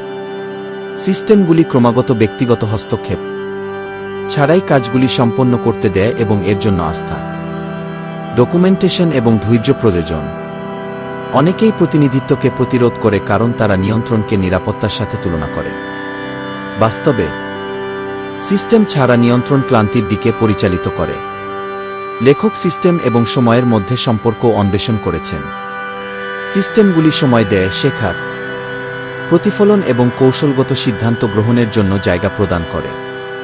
এগুলি ছাড়া মানুষ ক্রমাগত বাস্তবায়নের চক্রে আটকা পড়ে থাকে। লেখক যুক্তি দেন যে যারা সিস্টেম ডিজাইন করার জন্য কখনো বিরতি দেয় না তারা ব্যস্ত থাকে কিন্তু অস্থির থাকে। এটি এমন ব্যক্তিদের গল্প বলে যারা আরও কঠোর পরিশ্রম থেকে আরও স্মার্ট সিস্টেম তৈরিতে এগিয়ে গেছেন। একটি ছোট আয় উৎপাদনকারী কাঠামো তৈরি করেছে যা বছরের পর বছর ধরে নির্বে বৃদ্ধি পেয়েছে। আরেকটি অদক্ষ প্রক্রিয়া উন্নত করেছে যা অন্যরা উপেক্ষা করেছিল। এই গল্পগুলি তুলে ধরে যে নির্মাণ ব্যবস্থা প্রায়শই ছোট থেকে শুরু হয়, অন্যদের অলক্ষিত থাকে, কিন্তু সময়ের সাথে সাথে তাৎপর্যপূর্ণভাবে বৃদ্ধি পায়। লেখক আরও সতর্ক করে বলেন যে সিস্টেমগুলি তাদের স্রষ্টাদের মূল্যবোধকে প্রতিফলিত করে। খারাপভাবে পরিকল্পিত সিস্টেমগুলি খারাপ অভ্যাসকে আরও বাড়িয়ে তোলে। অন্যদিকে সুপরিকল্পিত সিস্টেমগুলি শৃঙ্খলা বৃদ্ধি করে। এই কারণে মানসিকতা অত্যন্ত গুরুত্বপূর্ণ। সিস্টেমগুলি সমালোচনামূলক চিন্তাভাবনাকে প্রতিস্থাপন করে না, বরং তারা এটিকে গড়ে তোলে। এই অংশে শ্রোতাদের বিভিন্ন প্রশ্ন জিজ্ঞাসা করতে উৎসাহিত করা হয়। আয় কিভাবে বাড়ানো যায় তা জিজ্ঞাসা করার পরিবর্তে তাদের জিজ্ঞাসা করা হয় কিভাবে এমন কিছু তৈরি করা যায় যা বারবার আয় তৈরি করে। কিভাবে সময় বাঁচানো যায় তা জিজ্ঞাসা করার পরিবর্তে তাদের জিজ্ঞাসা করা হয় কিভাবে এমন প্রক্রিয়া ডিজাইন করা যায় যা অপচয়মূলক প্রচেষ্টা দূর করে। এই প্রশ্নগুলি কেবল বেঁচে থাকার থেকে কৌশলগত পরিকল্পনার দিকে মনোনিবেশ করে। এই অংশের শেষে শ্রোতা বুঝতে পারবেন যে কাজ থেকে পালিয়ে যাওয়ার মাধ্যমে স্বাধীনতা অর্জিত হয় না, বরং এটিকে নতুন করে ডিজাইন করার মাধ্যমে। সিস্টেমগুলি কাজকে চালিকা শক্তিতে, প্রচেষ্টাকে ন্যায়বিচারে রূপান্তরিত করে এবং অন্যান্য বিষয়ের উপর মনোযোগ দিলেও ক্রমাগত বৃদ্ধির সুযোগ দেয়া। লেখক শ্রোতাদের কাছে একটি নীরব চ্যালেঞ্জ ছুড়ে দেন। আপনি কতটা কঠোর পরিশ্রম করেন তা দিয়ে সাফল্য পরিমাপ করা বন্ধ করুন, বরং আপনার সিস্টেমগুলি কতটা ভালো কাজ করে তা দিয়ে এটি পরিমাপ করা শুরু করুন। কারণ যখন তুমি শেষ করবে তখন প্রচেষ্টাও শেষ হবে।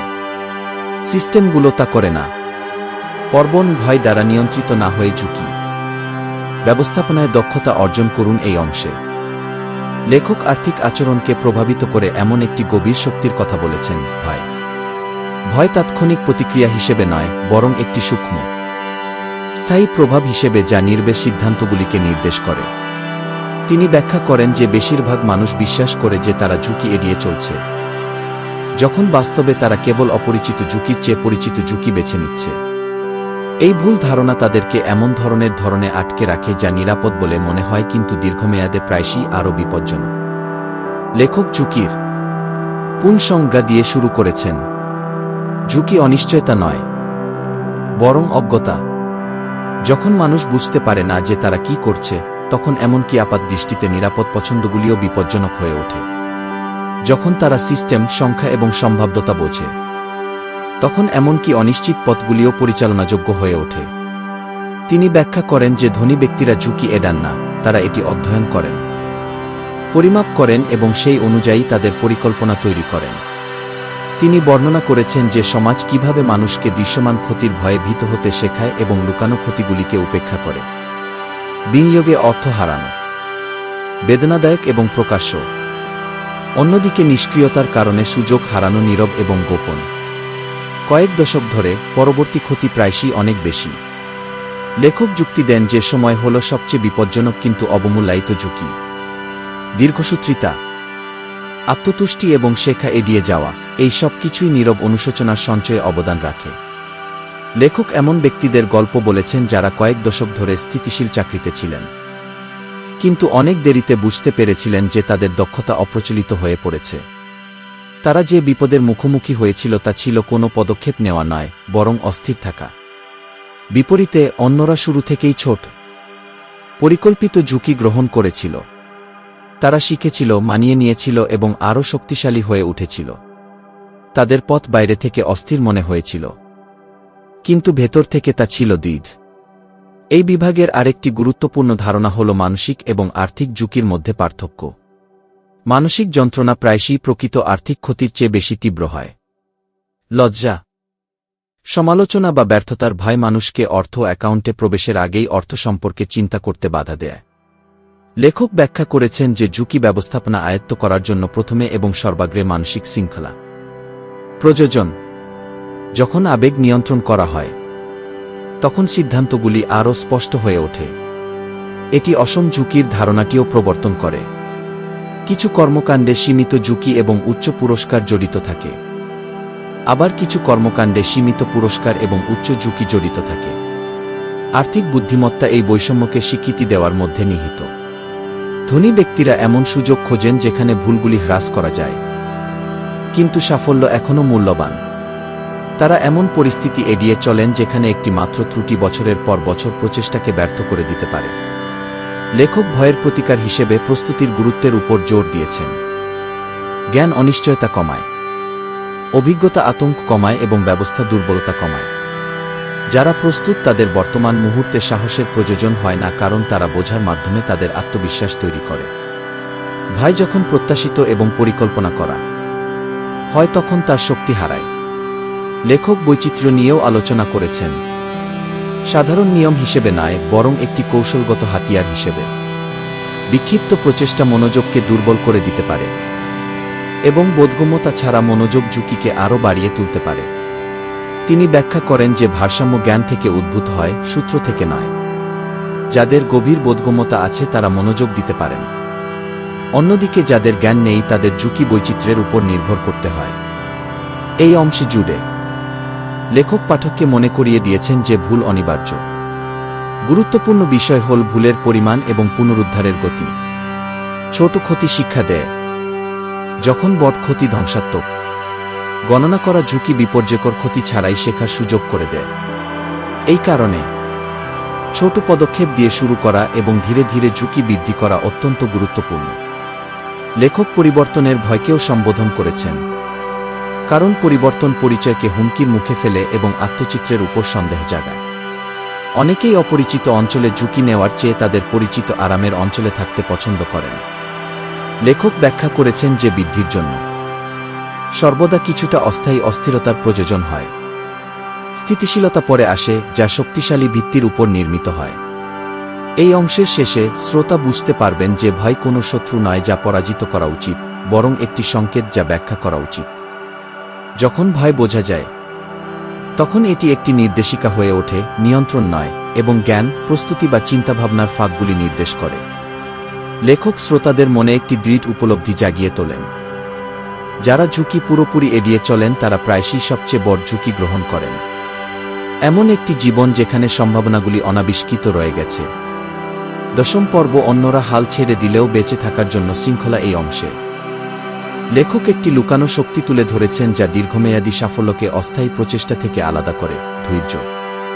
শারীরিক ধৈর্য নয়, বরং মানসিক এবং মানসিক ধৈর্য। তিনি ব্যাখ্যা করেন যে বেশিরভাগ মানুষ সুযোগ বা বুদ্ধিমত্তার অভাবে ব্যর্থ হয় না, বরং কারণ তারা খুব তাড়াতাড়ি হাল ছেড়ে দেয়। যখন অগ্রগতি আর স্পষ্ট থাকে না তখন পথ ত্যাগ করে। লেখক ব্যাখ্যা করেছেন যে প্রতিটি অর্থবহ রূপান্তরের জন্য একটি দীর্ঘ সময় লাগে, যেখানে প্রচেষ্টা ফলাফলের সাথে সামঞ্জস্যপূর্ণ বলে মনে হয় না। আয় নাও বাড়তে পারে, স্বীকৃতি বাস্তবায়িত নাও হতে পারে এবং সন্দেহ দেখা দিতে পারে। এটি পরীক্ষার পর্যায়, যা দ্রুত বৈধতা চাওয়া ব্যক্তিদের এবং স্থায়ী পরিবর্তনের জন্য প্রতিশ্রুতিবদ্ধ ব্যক্তিদের মধ্যে পার্থক্য করে। তিনি উল্লেখ করেছেন যে প্রকৃত ধনী ব্যক্তিরা প্রায়শই তারা যারা অধ্যবসায়ী ছিলেন যখন অন্যরা দূরে সরে গিয়েছিলেন। তিনি ব্যাখ্যা করেন যে ধৈর্যকে প্রায়শই ভুল বোঝাবুঝি করা হয়। অনেকে বিশ্বাস করেন যে ধৈর্য মানে নিষ্ক্রিয়ভাবে অপেক্ষা করা। বাস্তবে ধৈর্য একটি কার্যকর শৃঙ্খলা। এটি হল আবেগগত তাড়াহুড়ো ছাড়াই শেখা, বিকাশ এবং সামঞ্জস্য বজায় রাখার ক্ষমতা। যারা তাড়াহুড়ো করে সিদ্ধান্ত নেয় তারা প্রায়শই ভয় বা উত্তেজনার মুহূর্তগুলিতে মাসের পর মাস অগ্রগতি নষ্ট করে। লেখক এমন ব্যক্তিদের গল্প বলেছেন যারা ধীরে ধীরে, প্রায় গোপনে তাদের ভাগ্য গড়ে তুলেছিলেন। বছরের পর বছর ধরে মনে হচ্ছিল যেন কিছুই ঘটেনি। তারপর হঠাৎ করেই গতির উদ্ভব ঘটে। বাইরে থেকে এটি ভাগ্য বলে মনে হয়েছিল, কিন্তু ভেতর থেকে এটি ছিল ট্যাক্সি সঞ্চয়ের ফলাফল। লেখক জোর দিয়ে বলেছেন যে এই সঞ্চয় তখনই স্পষ্ট হয় যখন এটি স্পষ্টভাবে দৃশ্যমান হয়। লেখক উদ্যোক্তা হওয়ার সাথে সাথে যে মানসিক সংগ্রামগুলি ঘটে তাও অন্বেষণ করেছেন। প্রাথমিকভাবে যারা উদ্যোক্তা হিসেবে কাজ করেন তারা অনিশ্চয়তার মুখোমুখি হন, স্বীকৃতির অভাব বোধ করেন এবং প্রায়শই সন্দেহ বা উপেক্ষা করা হয়। লেখক যুক্তি দেন যে উদ্যোক্তা বিচ্ছিন্ন হতে পারে, অন্যদিকে পিছিয়ে থাকা ব্যয়বহুল হতে পারে। যারা অনিশ্চয়তাকে আলিঙ্গন করে তারা মর্যাদা লাভ করে, অন্যদিকে যারা নিশ্চিততার জন্য অপেক্ষা করে তাদের চড়া মূল্য দিতে হয়। এই অংশটি আরেকটি বিষয় নিয়ে আলোচনা করে, অতিরিক্ত আবেগ প্রতিরোধ করা। লেখক ব্যাখ্যা করেছেন যে শৃঙ্খলার জন্য মানসিক নিরপেক্ষতা প্রয়োজন। উচ্ছ্বাস অতিরিক্ত আত্মবিশ্বাসের দিকে পরিচালিত করে এবং আতঙ্ক পশ্চাদপসরণের দিকে পরিচালিত করে, উভয়ই ধ্বংসাত্মক। একজন শৃঙ্খলাবদ্ধ ব্যক্তি একটি ভারসাম্যপূর্ণ দৃষ্টিভঙ্গি বজায় রাখে, আবেগের চেয়ে পদ্ধতিগত পদ্ধতি অনুসরণ করে এবং এই ধারাবাহিকতা অগ্রগতি রক্ষা করে। লেখক একঘেয়েমিকে একটি গোপন শত্রু হিসেবেও সম্বোধন করেছেন। একবার ব্যবস্থা প্রতিষ্ঠিত হয়ে গেলে এবং রুটিন স্থাপন করা হলে উৎসাহ ম্লান হয়ে যায়। অনেকেই এই পর্যায়ে নতুনত্বের সন্ধান করে। নতুন বলে মনে হয় এমন জিনিসের পিছনে ছুটতে গিয়ে যা কাজ করে তা ত্যাগ করে নিজেদের ধ্বংস করে ফেলে। লেখক ব্যাখ্যা করেছেন যে একঘেয়েমি প্রায়শই দক্ষতার ইঙ্গিত দেয় এবং যারা এটি সহ্য করতে পারে তারা ক্রমবর্ধমান পুরস্কার পায়। এটি প্রক্রিয়াটি পরিত্যাগ না করে পর্যালোচনা এবং সমন্বয় করার গুরুত্বের উপর জোর দেয়া। ধৈর্য মানে একগুঁয়েমি নয়, এর অর্থ শেখার প্রতি অঙ্গীকার। যারা ধৈর্যশীল তারা হাল ছেড়ে দেওয়ার পরিবর্তে তাদের পদ্ধতিকে পরিমার্জন করে, ধীরে ধীরে উন্নতি করে, যখন অন্যরা বারবার শূন্য থেকে শুরু করে। এই অংশে জুড়ে শ্রোতাকে মনে করিয়ে দেওয়া হয় যে সময় তীব্রতার চেয়ে ধারাবাহিকতাকে বেশি পুরস্কৃত করে। স্বল্পমেয়াদী প্রচেষ্টা অগ্রগতি আনে, যখন দীর্ঘমেয়াদী শৃঙ্খলা ফলাফল দেয়। লেখক ব্যাখ্যা করেছেন যে স্বাধীনতা কেড়ে নেওয়া হয় না, বরং ধীরে ধীরে তৈরি করা হয়। এই অংশের শেষে শ্রোতা বুঝতে পারেন যে সাফল্য প্রায়শই তাদের পক্ষে আসে যারা ধৈর্যশীল, শান্ত, এমনকি ধীর। যখন অন্যরা গতির জন্য প্রচেষ্টা করে, গতির প্রতি আচ্ছন্ন এই পৃথিবীতে অধ্যবসায় একটি প্রতিযোগিতামূলক সুবিধা হয়ে ওঠে। লেখক শ্রোতাদের কাছে একটি সহজ কিন্তু শক্তিশালী সত্য তুলে ধরেছেন। যদি আপনি আপনার সন্দেহের চেয়ে বেশি সময় ধরে থাকতে পারেন, তাহলে অগ্রগতি অবশেষে আপনার কাছে পৌঁছাবে। আর যখন সে তা করে, তখন সে খুব কমই অনুমতি চায়।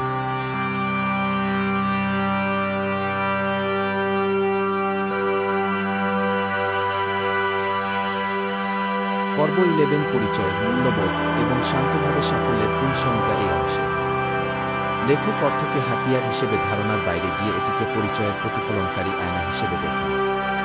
তিনি ব্যাখ্যা করেন যে আর্থিক ফলাফল প্রায়শই কৌশলের চেয়ে পরিচয়কে বেশি প্রতিফলিত করে। ফলাফল বাস্তবায়িত হওয়ার অনেক আগে লোকেরা নির্ধারণ করে যে তারা কে এবং তারা কি বিশ্বাস করে যে তাদের পক্ষে সম্ভব। এই বিশ্বাসগুলি পরোক্ষভাবে তাদের আচরণ, পছন্দ এবং অধ্যবসায়কে নির্দেশ করে। লেখক ব্যাখ্যা করেছেন যে অনেক মানুষ অবচেতনভাবে এমন পরিচয় গ্রহণ করে যা তাদের সম্ভাবনাকে সীমিত করে।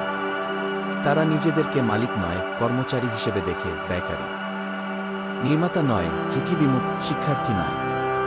এই শ্রেণীবিভাগগুলি ক্ষতিকারক বলে মনে হতে পারে, কিন্তু এগুলি তাদের দৈনন্দিন সিদ্ধান্তগুলিকে প্রভাবিত করে। যখন পরিচয় স্থির থাকে, তখন আচরণ অনুমানযোগ্য হয়। যখন পরিচয় নিয়ে প্রশ্ন তোলা হয়, তখন বৃদ্ধি সম্ভব হয়। তিনি ব্যাখ্যা করেন যে ধনী পিতা কিভাবে পদ্ধতির চেয়ে মূল্যবোধকে বেশি গুরুত্ব দিতেন। সততা, ধৈর্য, দায়িত্ব এবং কৌতূহলকে আর্থিক দক্ষতা হিসেবে দেখা হতো। এগুলো ছাড়া জ্ঞান বিপদে পরিণত হয়। লেখক যুক্তি দেন যে অর্থ চরিত্রকে শক্তিশালী করে, অন্যদিকে শক্তিশালী মূল্যবোধ ছাড়া সম্পদ স্বাধীনতা নয়, চাপ বাড়ায়। এই গবেষণাটি আরেকটি মূল ধারণার উপর আলোকপাত করে, সাফল্যের পুনর্নির্ধারণ। সমাজ প্রায়শই আয়, সম্পত্তি এবং সামাজিক অবস্থানের মতো দৃশ্যমান সূচকগুলির মাধ্যমে সাফল্য পরিমাপ করে। লেখক এই সংজ্ঞাটিকে চ্যালেঞ্জ করে যুক্তি দেন যে প্রকৃত সাফল্য হল নিজের জীবনধারা বেছে নেওয়ার ক্ষমতা, সময়ের স্বাধীনতা উপভোগ করার ক্ষমতা, মানসিক সুস্থতা অর্জন এবং মূল্যবোধের সাথে কাজকে সামঞ্জস্য করার ক্ষমতা। এই ফলাফলগুলি প্রদর্শন করা কঠিন, তবে এগুলি অনেক বেশি প্রভাবশালী। লেখক আলোচনা করেছেন কিভাবে তুলনা বিচার বিবেচনাকে বিকৃত করে। যখন মানুষ নিজেদেরকে অন্যদের সাথে তুলনা করে, তখন তারা প্রায়শই তাদের নিজস্ব পথ ছেড়ে দেয়, বস্তুর পরিবর্তে চেহারার পিছনে ছুটতে থাকে। লেখক ব্যাখ্যা করেছেন যে তুলনা জরুরিতার অনুভূতি তৈরি করে এবং জরুরিতা ধৈর্যকে ধ্বংস করে। প্রকৃত সম্পদের জন্য অভ্যন্তরীণ মান প্রয়োজন, বাহ্যিক তোষামদ নয়। তিনি দীর্ঘমেয়াদী চিন্তাভাবনার গুরুত্বের উপরও জোর দেন। অনিশ্চয়তার সময়ে মূল্যবোধ অপরিহার্য স্তম্ভ হিসেবে কাজ করে। যখন বাজার ওঠানামা করে বা ফলাফল হতাশাজনক হয়, তখন মূল্যবোধ তাড়াহুড়ো করে সিদ্ধান্ত নেওয়া রোধ করে, এবং যখন স্পষ্টতা সাময়িকভাবে অনুপস্থিত থাকে তখন নির্দেশনা প্রদান করে। লেখক ব্যাখ্যা করেন যে যাদের মূল্যবোধের অভাব থাকে তারা সহজেই শব্দ দ্বারা বিভ্রান্ত হয়। লেখক নিজের পরিচয় পরিবর্তনের অসুবিধার কথাও তুলে ধরেছেন। বিকাশের জন্য প্রায়শই অন্যরা আপনাকে কিভাবে দেখে তা ছেড়ে দেওয়া প্রয়োজন। পুরানো ভূমিকা আর আপনার ব্যক্তিত্বের সাথে খাপ খায় না, এবং প্রত্যাশাগুলিও বদলে যেতে পারে। লেখক ব্যাখ্যা করেছেন যে এই অসুবিধাটি অস্থায়ী। অনুমোদনের পরিবর্তে সত্যতা আসে এবং সম্মানের পরিবর্তে আত্মবিশ্বাস আসে। এই অংশে শ্রোতাদের সংখ্যার উপর নয়, বরং অর্থের উপর চিন্তা করতে উৎসাহিত করা হচ্ছে। স্বাধীনতা তাদের কাছে ব্যক্তিগতভাবে কি বোঝায়? কোন ত্যাগগুলি মূল্যবান?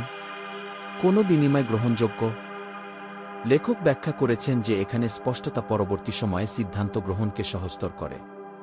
এই অংশের শেষে শ্রোতা বুঝতে পারবেন যে সম্পদ কোনো বাহ্যিক লক্ষ্য নয়, বরং একটি অভ্যন্তরীণ সম্প্রীতি যা সময়ের সাথে সাথে বাহ্যিকভাবে প্রকাশিত হয়। অর্থ একজন দাস হয়ে ওঠে, প্রভু নয়। লেখক শ্রোতাদের কাছে একটি নীরব উপলব্ধি এনে দেন, যখন পরিচয় পরিবর্তন হয় তখন আচরণ সহজেই পরিবর্তিত হয়। যখন আচরণ ক্রমাগত পরিবর্তিত হয় তখন ফলাফলের ক্ষেত্রেও একই অবস্থা অনুসরণ করা ছাড়া আর কোনো উপায় থাকে না। পর্ব 12 টাকাকে তুমি যা করতে চাও তা শেখানো এই অংশে লেখক ব্যাখ্যা করেছেন যে অর্থের নিজের মধ্যে কোনো অন্তর্নিহিত উদ্দেশ্য নেই। এটি নিজে থেকে শৃঙ্খলা, স্বাধীনতা বা নিরাপত্তা তৈরি করে না, এটি কেবল নির্দেশাবলী অনুসরণ করে। এই নির্দেশাবলী অভ্যাস, ব্যবস্থা এবং বারবার সিদ্ধান্তের মাধ্যমে প্রতিষ্ঠিত হয়। আর্থিক কষ্টের সম্মুখীন ব্যক্তিরা অর্থ পরিচালনায় অগত্যা খারাপ নয়, তারা কেবল অর্থকে তাদের জীবনে কিভাবে আচরণ করতে হয় তা শেখায়। লেখক শুরুতেই ব্যাখ্যা করেছেন যে বেশিরভাগ মানুষই অর্থের সাথে আবেগগতভাবে লেনদেন করে। তারা তা নিয়ন্ত্রণ করার পরিবর্তে এর প্রতি প্রতিক্রিয়া দেখায়। যখন অর্থ আসে তখন তা অদৃশ্য হয়ে যায়, যখন এর অভাব হয় তখন তারা আতঙ্কিত হয়। এই প্রতিক্রিয়াশীল সম্পর্ক মানুষকে এমন চক্রে আটকে রাখে যা তারা বোঝে না। অন্যদিকে ধনীদেরও কিছু নিয়ম থাকে, তাদের অর্থ আবেগপ্রবণ হবে না, বরং একটি সুনির্দিষ্ট পরিকল্পনা অনুসারে চলে। লেখক নগদ প্রবাহকে অর্থের প্রকৃত ভাষা হিসেবে ধারণায় ফিরে এসেছে। সম্পদ পরিমাপ করা হয় তাৎক্ষণিকভাবে প্রবেশ করা অর্থের পরিমাণ দিয়ে না, বরং সঠিক দিকে তার প্রবাহের নিয়মিততার মাধ্যমে। নগদ প্রবাহকে পরিচালিত করে এমন ব্যবস্থাগুলি পূর্বাভাসযোগ্যতা অর্জন করে এবং পূর্বাভাসযোগ্যতা মানসিক শান্তি তৈরি করে। লেখক ব্যাখ্যা করেছেন যে যখন অর্থের জন্য স্পষ্ট ভূমিকা সংজ্ঞায়িত করা হয় তখন চাপ হ্রাস পায়। লেখক আবেগকে বাস্তবায়ন থেকে পৃথক করার গুরুত্ব নিয়ে আলোচনা করেছেন। আর্থিক সিদ্ধান্তগুলি চাপের মুখে নয়, শান্তভাবে নেওয়া উচিত। প্রলোভন দেখা দেওয়ার আগেই নিয়ম প্রতিষ্ঠা করা উচিত। যখন ব্যবস্থাগুলি কার্যকর থাকে তখন ইচ্ছাশক্তি অপ্রয়োজনীয় হয়ে পড়ে। শৃঙ্খলা ব্যবস্থার একটি অবিচ্ছেদ্য অংশ। লেখক আরও অনুসন্ধান করেছেন যে সময়ের সাথে সাথে অভ্যাসগুলি আর্থিক আচরণকে কিভাবে প্রভাবিত করে। ছোট পুনরাবৃত্তিমূলক পদক্ষেপগুলি বড়, মাঝে মাঝে সিদ্ধান্তের চেয়ে আর্থিক ফলাফলের উপর বেশি প্রভাব ফেলে। নিয়মিত বিনিয়োগ, ক্রমাগত শেখা এবং ধ্রুবক পর্যালোচনা, এই সমস্ত অভ্যাসগুলি সহজ মনে হতে পারে, কিন্তু ধীরে ধীরে এগুলি বৃদ্ধি পায়। লেখক যুক্তি দেন যে দীর্ঘমেয়াদে তীব্রতার চেয়ে ধারাবাহিকতা বেশি কার্যকর। এই বিভাগের আরেকটি গুরুত্বপূর্ণ ধারণা হল অটোমেশন, শুধু প্রযুক্তিগত অটোমেশন নয়, আচরণগত অটোমেশন। আগে থেকে সিদ্ধান্ত নেওয়া হলে শক্তি সাশ্রয় হয়। লেখক ব্যাখ্যা করেছেন যে মানসিক শক্তি সীমিত এবং যারা ছোট পুনরাবৃত্তিমূলক সিদ্ধান্তের জন্য তা নষ্ট করে তারা কৌশলগত সিদ্ধান্তের উপর মনোযোগ হারিয়ে ফেলে। লেখক পর্যালোচনা এবং সমন্বয়ের গুরুত্বের উপরও জোর দিয়েছেন। ব্যবস্থা স্থির নয়, বাজার পরিবর্তিত হয় এবং জীবন পরিবর্তিত হয়। ধনী ব্যক্তিরা নিয়মিতভাবে তাদের কাঠামো পুনর্মূল্যায়ন করেন, আতঙ্কিত না হয়ে তাদের উন্নতি করেন এবং শৃঙ্খলা ত্যাগ না করে অভিযোজিত হন। এই নমনীয়তা স্থবিরতা রোধ করে। তিনি এমন ব্যক্তিদের উদাহরণ দিয়েছেন যারা সহজ আর্থিক নিয়ম প্রতিষ্ঠা করেছিলেন এবং ধারাবাহিকভাবে সেগুলি মেনে চলেন। সময়ের সাথে সাথে তাদের ফলাফল অসাধারণ বলে মনে হয়েছিল, তবুও তাদের আচরণ সাধারণই রয়ে গেছে। লেখক জোর দিয়ে বলেছেন যে অসাধারণ ফলাফল প্রায়শই সাধারণ কর্মের ফলে আসে যা কোনো বাধা ছাড়াই পুনরাবৃত্তি করা হয়। এই অংশে জুড়ে শ্রোতাকে মনে করিয়ে দেওয়া হয় যে অর্থ নেতৃত্বের প্রতি সাড়া দেয়। সঠিকভাবে পরিচালিত হলে এটি ভালোর হাতিয়ার হয়ে ওঠে, যদি অবহেলা করা হয় তবে এটি মন্দের হাতিয়ার হয়ে ওঠে। লেখক ব্যাখ্যা করেছেন যে অনেক মানুষ অর্থ উপার্জনের জন্য কঠোর পরিশ্রম করে কিন্তু সচেতনভাবে এবং কৌশলগতভাবে এটি পরিচালনা করার জন্য সময় ব্যয় করে না। এই অভাব হতাশার জন্য দেয়। এই অংশের শেষে শ্রোতা বুঝতে পারবেন যে আর্থিক স্বাধীনতা ক্ষমতার বিষয় নয়, বরং পরিকল্পনার বিষয়। যখন অর্থকে আচরণ শেখানো হয় তখন এটি বিশৃঙ্খলা সৃষ্টি করা বন্ধ করে এবং পছন্দ তৈরি করতে শুরু করে। লেখক শ্রোতাদের কাছে একটি স্পষ্ট ধারণা রেখে গেছেন, টাকার পিছনে ছুটতে হবে না, এটিকে নির্দেশিত করা প্রয়োজন। পর্ব 13 আজীবন ছাত্র থাকার শক্তি। এই অংশে লেখক স্থায়ী সম্পদের অন্যতম ভিত্তির দিকে ফিরে এসেছেন। অবিরাম শেখা। তিনি ব্যাখ্যা করেন যে অর্থ তাদের কাছে প্রবাহিত হয় যারা মানিয়ে নেয় এবং নম্রতা ছাড়া অভিযোজন অসম্ভব। যে মুহূর্তে কেউ বিশ্বাস করে যে তারা যথেষ্ট শিখেছে, সেই মুহূর্তে বৃদ্ধি ধীর হতে শুরু করে। লেখক ব্যাখ্যা করেছেন যে পৃথিবী নিয়মের চেয়ে দ্রুত পরিবর্তিত হচ্ছে। শিল্পগুলি বিকশিত হচ্ছে, প্রযুক্তি সুযোগগুলিকে নতুন রূপ দিচ্ছে, এবং বাজারগুলি নতুন দক্ষতাকে পুরস্কৃত করছে এবং পুরানো অনুমানগুলিকে শাস্তি দিচ্ছে। যারা অতীতে যা কাজ করেছে তার উপর নির্ভর করে তারা ধীরে ধীরে অপ্রচলিত হয়ে পড়ছে। অন্যদিকে যারা শিখতে থাকে তারা স্থিতিস্থাপক থাকে। তিনি যুক্তি দেন যে সম্পদ স্থিতিস্থাপকতার প্রতি আকৃষ্ট হয়। লেখক এই ধারণাটিকে চ্যালেঞ্জ করেছেন যে শিক্ষা স্কুলে শেষ হয়। আনুষ্ঠানিক শিক্ষা কাঠামো শেখায় যখন প্রকৃত আর্থিক সাক্ষরতা পর্যবেক্ষণ, অভিজ্ঞতা এবং প্রতিফলন থেকে উদ্ভূত হয়। তিনি যুক্তি দেন যে শ্রেণীকক্ষগুলি খুব কমই শেখায় যে বাস্তব জীবনে অর্থ কিভাবে আচরণ করে এবং এই জ্ঞান অভিজ্ঞতা, ভুল এবং কৌতূহলের মাধ্যমে অর্জিত হয়। লেখক বর্ণনা করেছেন যে ধনী পিতা কিভাবে শেখাকে একটি দৈনন্দিন অভ্যাস হিসেবে বিবেচনা করেছিলেন। পড়া ছিল একটি নিত্যনৈমিত্তিক রুটিন। তিনি প্রশ্ন জিজ্ঞাসা করতে উৎসাহিত করতেন এবং তিনি সহজেই তার অজ্ঞতা স্বীকার করতেন। লেখক ব্যাখ্যা করেছেন যে এই পদ্ধতি শেখার ভয় দূর করে। যখন অজ্ঞতা স্বীকার করা হয়, তখন বৃদ্ধি ত্বরান্বিত হয় এবং যখন এটি গোপন করা হয়, তখন স্থবিরতা দেখা দেয়। এই বইটিতে বিশেষীকরণের বিষয়টিও আলোচনা করা হয়েছে। লেখক ব্যাখ্যা করেছেন যে ভাষা জ্ঞান মিথ্যা আত্মবিশ্বাসের জন্ম দেয়, যখন গভীর বোধগম্যতা প্রকৃত শক্তি তৈরি করে। যারা কোনো ক্ষেত্রে দক্ষতা অর্জনের জন্য নিজেকে উৎসর্গ করেন তারা এমন অন্তর্দৃষ্টি অর্জন করেন যা অন্যরা উপেক্ষা করে। এই দক্ষতা আরও ভালো সিদ্ধান্ত গ্রহণ, দ্রুত সুযোগ শনাক্তকরণ এবং চাপের মধ্যে আরও বেশি সংযম সক্ষম করে। তিনি শুধু বই নয়, মানুষের কাছ থেকে শেখার গুরুত্বের উপরও জোর দেন। কথোপকথন, নির্দেশনা এবং পর্যবেক্ষণ এমন একটি প্রেক্ষাপট প্রদান করে যা কেবল তত্ত্বই পারে না। লেখক ব্যাখ্যা করেন যে ভিন্নভাবে চিন্তা করে এমন লোকদের আশেপাশে থাকা দিগন্তকে প্রসারিত করে, দুর্বলতা প্রকাশ করে এবং অনুমানকে চ্যালেঞ্জ করে। বৃদ্ধি প্রায়শই অন্যদের সাথে মিথস্ক্রিয়ার মাধ্যমে অর্জন করা হয়, মুখস্থ শেখার মাধ্যমে নয়। লেখক পুরনো বিশ্বাস ত্যাগ করার বিশ্বাসটিও তুলে ধরেছেন। কিছু সবচেয়ে বিপজ্জনক বিশ্বাসকে চ্যালেঞ্জ ছাড়াই অন্যদের কাছে পৌঁছে দেওয়া হয়। আলোচনা ছাড়াই নিরাপত্তা, সাফল্য এবং অর্থ সম্পর্কে ধারণাগুলি একজনের সম্ভাবনাকে সীমিত করতে পারে। লেখক ব্যাখ্যা করেছেন যে জ্ঞানের জন্য আরও ভালো বিশ্বাসের জন্য জায়গা তৈরি করার জন্য জীর্ণ বিশ্বাস ত্যাগ করা প্রয়োজন। এই অংশে জুড়ে শ্রোতাকে মনে করিয়ে দেওয়া হয় যে কৌতূহল একটি প্রতিযোগিতামূলক সুবিধা। যারা প্রশ্ন করে তারা সম্ভাবনা দেখতে পায়, আর যারা মনে করে যে তারা ইতিমধ্যেই জানে তারা হাতছাড়া করে। লেখক ব্যাখ্যা করেছেন যে অহংকার শেখার ক্ষেত্রে বাধা সৃষ্টি করে, অন্যদিকে নম্রতা দরজা খুলে দেয়। লেখক আবারও পরিবর্তনের ভয়ের কথা বলেছেন, কিন্তু ভিন্ন দৃষ্টিকোণ থেকে। শেখার জন্য প্রায়শই অনিশ্চয়তা স্বীকার করতে হয়, যা অস্বস্তিকর হতে পারে। তবে লেখক ব্যাখ্যা করেছেন যে অনিশ্চয়তা হল বিকাশের উৎস। যারা অনিশ্চয়তা এড়িয়ে চলে তারা গড় স্তরে থাকে, আর যারা এটি অন্বেষণ করে তারা বিকশিত হয় এবং বৃদ্ধি পায়। এই অংশের শেষে শ্রোতা বুঝতে পারবেন যে অতীতের পুনরাবৃত্তি করে সম্পদ বজায় রাখা হয় না, বরং ভবিষ্যতের জন্য প্রস্তুতি নেওয়ার মাধ্যমে শিক্ষা ব্যবস্থাকে কার্যকরভাবে কার্যকর রাখে, সচেতনতা বিকাশ করে এবং ভয় নিয়ন্ত্রণে সহায়তা করে। লেখক শ্রোতাদের একটি শান্ত কিন্তু শক্তিশালী স্মরণ করিয়ে দেন। আপনার কাছে সবচেয়ে মূল্যবান জিনিসটি টাকা নয়, এটি হলো আপনার চারপাশের পৃথিবী। যখন পরিবর্তিত হয় তখন শেখা চালিয়ে যাওয়ার ক্ষমতা। পর্ব 14, যখন টাকা লক্ষ্য হয়ে ওঠে না। এই অংশে লেখক শ্রোতাদের এক সূক্ষ্ম অথচ গভীর রূপান্তরের মধ্যে দিয়ে নিয়ে যান। ব্যবস্থা, শৃঙ্খলা, ঝুঁকি গ্রহণ, ধৈর্য এবং পরিচয় সম্পর্কে জানার পর অর্থ নিজেই তার অর্থ পরিবর্তন করতে শুরু করে। এটি আর মনোযোগের কেন্দ্রবিন্দু নয়, বরং পিছনের দিকে চলে যায়।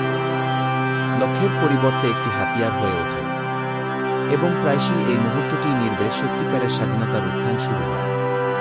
লেখক ব্যাখ্যা করেছেন যে যারা সরাসরি অর্থের পিছনে ছুটছেন তারা প্রায়শই সাফল্য অর্জন পরেও শূন্যতা বোধ করেন, কারণ সাধনা অবিরাম হয়ে যায়। প্রতিটি অর্জন একটি নতুন লক্ষ্য তৈরি করে এবং সন্তুষ্টি ক্ষণস্থায়ী থাকে।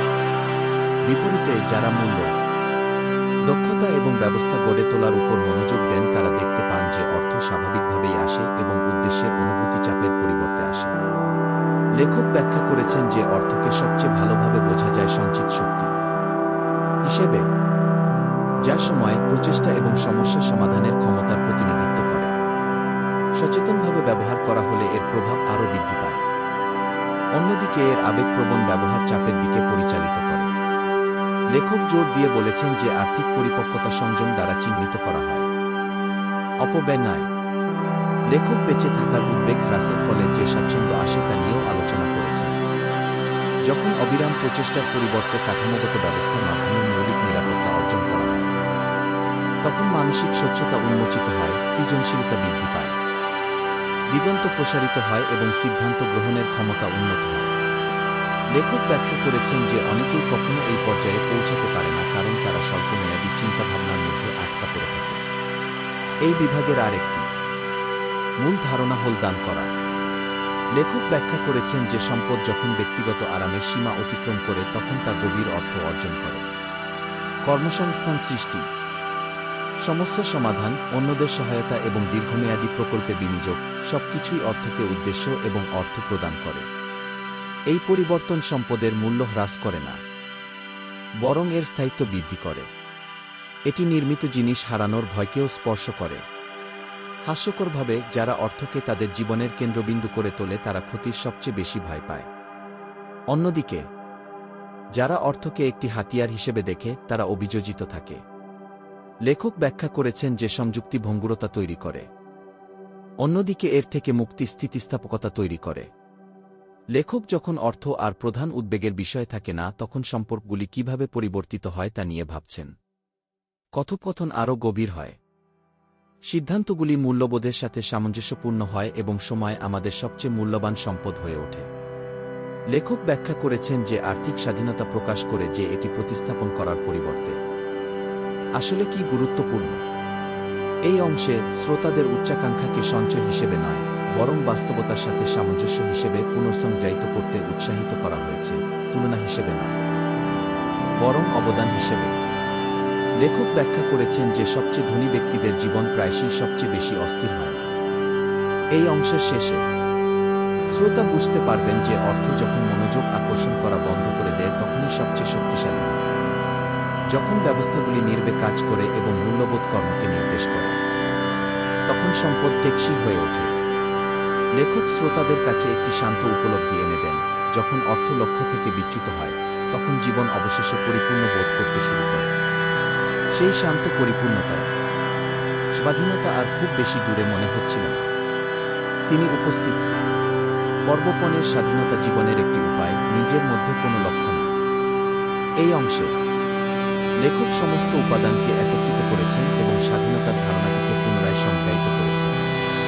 তিনি ব্যাখ্যা করেছেন যে স্বাধীনতা কোনো শেষ রেখা নয় যা আমরা একদিন অতিক্রম করে চিরকাল উদযাপন করি, বরং এটি এমন একটি জীবনধারা যা অনুশীলন, সুরক্ষা এবং পুনর্নবীকরণ করতে হবে। যারা এটিকে ভুল বোঝে তারা প্রায়শই আর্থিক সাফল্য অর্জন করে, কেবল পরে তা হারাতে থাকে, কারণ অর্থ উদ্ধার হয়ে গেছে তা নয়, বরং তাদের শৃঙ্খলা হ্রাস পেয়েছে বলে। লেখক ব্যাখ্যা করেছেন যে অনেকেই বিশ্বাস করেন যে স্বাধীনতা মানে দায়িত্বের অনুপস্থিতি। বাস্তবে স্বাধীনতার দাবি আরও বেশি দায়িত্ব, কম নয়। যখন বাহ্যিক চাপ অদৃশ্য হয়ে যায় তখন অভ্যন্তরীণ সংগঠন অপরিহার্য হয়ে ওঠে। রুটিন, মূল্যবোধ এবং উদ্দেশ্য ছাড়া স্বাধীনতা অর্থহীন হয়ে পড়ে। লেখক জোর দিয়ে বলেছেন যে সংগঠন স্বাধীনতার শত্রু নয়, বরং এর ভিত্তি। তিনি বর্ণনা করেন যে আর্থিকভাবে স্বাধীন ব্যক্তিরা এখনও কিভাবে কাজ করে, কিন্তু ভিন্নভাবে। তারা এমন কাজ বেছে নেয় যা তাদের কৌতূহল, অবদান এবং তাদের বিকাশের সাথে সামঞ্জস্যপূর্ণ। প্রচেষ্টা বাধ্যতামূলক না হয়ে বরং ইচ্ছাকৃত হয়ে ওঠে। সময় সাবধানে বরাদ্দ করা হয়। লেখক ব্যাখ্যা করেন যে যখন বেঁচে থাকা আর চালিকা শক্তি থাকে না, তখন অর্থই সবচেয়ে গুরুত্বপূর্ণ হয়ে ওঠে। এই বিভাগের আরেকটি গুরুত্বপূর্ণ ধারণা হল স্ব-ব্যবস্থাপনার ধারণা। বস, সময়সীমা বা বাহ্যিক চাপ ছাড়াই শৃঙ্খলা অবশ্যই ভেতর থেকে আসতে হবে। লেখক ব্যাখ্যা করেছেন যে এটি অনেকের জন্য একটি চ্যালেঞ্জ তৈরি করে, কারণ তারা নির্দেশনার পরিবর্তে চাপের প্রতি সাড়া দেওয়ার জন্য নিজেদেরকে প্রশিক্ষিত করেছে। প্রকৃত স্বাধীনতার জন্য ক্রমাগত নিজেকে পরিচালিত করার ক্ষমতা প্রয়োজন। লেখক আত্মতুষ্টির বিপদগুলিও তুলে ধরেছেন। আরাম ধীরে ধীরে সচেতনতাকে নিস্তেজ করে দিতে পারে। অবহেলা করলে ব্যবস্থা দুর্বল হয়ে যেতে পারে এবং কৌতূহল কমে গেলে শেখার গতি কমে যেতে পারে। লেখক যুক্তি দেন যে পর্যালোচনা, প্রতিফলন এবং পুনর্নবীকরণের মাধ্যমে স্বাধীনতা সক্রিয়ভাবে বজায় রাখতে হবে। যারা স্বাধীনতাকে হালকাভাবে দেখেন তারা প্রায়শই তা না জেনেই তা ত্যাগ করেন। তিনি অর্থের বাইরেও একটি উদ্দেশ্য থাকার গুরুত্বের উপর জোর দেন। উদ্দেশ্য ছাড়া সম্পদ শূন্য হয়ে যায়। লেখক ব্যাখ্যা করেন যে মানুষকে বৃদ্ধি, অবদান এবং সৃষ্টির জন্য তৈরি করা হয়েছে। আর্থিক স্বাধীনতা অজুহাত দূর করে এবং গভীর প্রশ্নটি প্রকাশ করে, আপনি আপনার সময় এবং ক্ষমতা দিয়ে কি করবেন? লেখক এমন ব্যক্তিদের উদাহরণ দিয়েছেন যারা তাদের স্বাধীনতাকে অন্যদের পথ দেখানোর জন্য, অর্থপূর্ণ প্রকল্প তৈরি করার জন্য এবং দীর্ঘমেয়াদী প্রভাবের জন্য বিনিয়োগ করার জন্য ব্যবহার করেছিলেন। তাদের সম্পদ পরিণত হয়েছিল একটি উপায়ে, লক্ষ্য নয়। বিপরীতে, যারা কেবল আনন্দের পিছনে ছুটতেন তারা উদ্বিগ্ন এবং অসন্তুষ্ট বোধ করতেন। অর্থহীন স্বাধীনতা শূন্য বলে মনে হতো। এই বইটিতে উত্তরাধিকারের বিষয়টিও আলোচনা করা হয়েছে। লেখক ব্যাখ্যা করেছেন যে প্রকৃত সম্পদ কেবল একজন ব্যক্তি কি সঞ্চয় করে তা দ্বারা নয়, বরং তিনি কি রেখে যান তার দ্বারা পরিমাপ করা হয়। ভাগ করা জ্ঞান, প্রতিষ্ঠিত ব্যবস্থা এবং চলে আসা মূল্যবোধ। সম্পদের এই রূপগুলি অর্থের চেয়েও বেশি সময় ধরে টিকে থাকে। এই অংশে জুড়ে শ্রোতাকে মনে করিয়ে দেওয়া হয় যে স্বাধীনতা চ্যালেঞ্জগুলিকে দূর করে না, বরং তাদের প্রকৃতিকে রূপান্তরিত করে।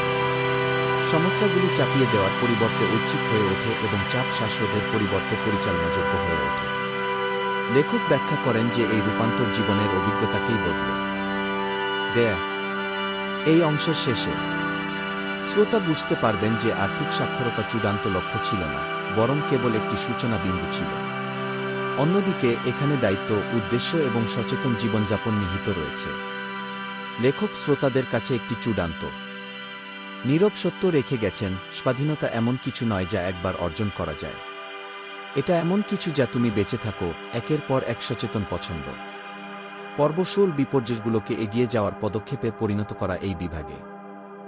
লেখক আর্থিক এবং ব্যক্তিগত বিকাশের সবচেয়ে ভুল বোঝাবুঝিপূর্ণ দিকগুলির মধ্যে একটি নিয়ে আলোচনা করেছেন, ব্যর্থতা। তিনি ব্যাখ্যা করেছেন যে ব্যর্থতা সাফল্যের পথে বাধা নয়, বরং এটির পথ প্রশস্ত করার হাতিয়ার। বেশিরভাগ মানুষ লজ্জা, অনুশোচনা বা ভয়ের মাধ্যমে ব্যর্থতা অনুভব করে। ধনী ব্যক্তিরা এটিকে ভিন্নভাবে অনুভব করেন, মূল্যায়ন, শেখার অভিজ্ঞতা এবং চ্যালেঞ্জের ছদ্মবেশে সুযোগ হিসাবে। লেখক ভুল এড়ানোর স্বাভাবিক প্রবৃত্তির বর্ণনা দিয়ে শুরু করেছেন। ছোটবেলা থেকেই মানুষকে শেখানো হয় যে ভুল খারাপ এবং ব্যর্থতা মানে অযোগ্যতা। এই মানসিকতা প্রাপ্তবয়স্ক হওয়া পর্যন্ত অব্যাহত থাকে, যা আর্থিক সিদ্ধান্ত, ক্যারিয়ার পছন্দ এবং এমনকি সম্পর্ককেও প্রভাবিত করে। এর ফলে দ্বিধা, স্থবিরতা এবং সুযোগ হাতছাড়া হয়। লেখক ব্যাখ্যা করেছেন যে যারা প্রথম দিকে ব্যর্থতাকে মেনে নেয় তাদের মধ্যে স্থিতিস্থাপকতা, অন্তর্দৃষ্টি এবং প্রজ্ঞা তৈরি হয়। তারা দ্রুত শেখে এবং আরও সিদ্ধান্তমূলকভাবে কাজ করে। লেখক ট্যাক্সি প্রবৃদ্ধি অর্জনের আগে বারবার ক্ষতির সম্মুখীন হওয়া উদ্যোক্তাদের মর্মস্পর্শী গল্প বর্ণনা করেছেন। একটি ছোট ব্যবসা অপ্রত্যাশিত বাজারের ওঠানামার কারণে ব্যর্থ হয়েছে, অন্যটি ভুল হিসাবের কারণে মূলধন হারিয়েছে। তবুও প্রতিটি ব্যর্থতা অমূল্য শিক্ষা দিয়েছে যা তাত্ত্বিকভাবে অর্জন করা অসম্ভব। সময় বোঝা, চাপের মধ্যে কাজ করা এবং লুকানো ঝুঁকির ধরনগুলি শনাক্ত করা অত্যন্ত গুরুত্বপূর্ণ হয়ে ওঠে। লেখক জোর দিয়ে বলেছেন যে এই শিক্ষাগুলি কেনা যায় না, এগুলি অভিজ্ঞতার মাধ্যমে শেখা হয়। এই বিভাগের আরেকটি মূল ধারণা হল আবেগগতভাবে ক্ষতির ধারণার পুনর্গঠন। লেখক ব্যাখ্যা করেছেন যে আর্থিক ক্ষতি প্রায়শই লজ্জার কারণ হয়, যখন শেখার ক্ষতি বৃদ্ধিকে উদ্দীপিত করে।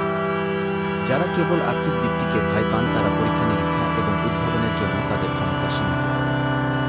যারা ভুলকে শিক্ষা হিসেবে গ্রহণ করেন তারা প্রতিটি ব্যর্থতাকে এগিয়ে যাওয়ার একটি পদক্ষেপ হিসাবে দেখেন।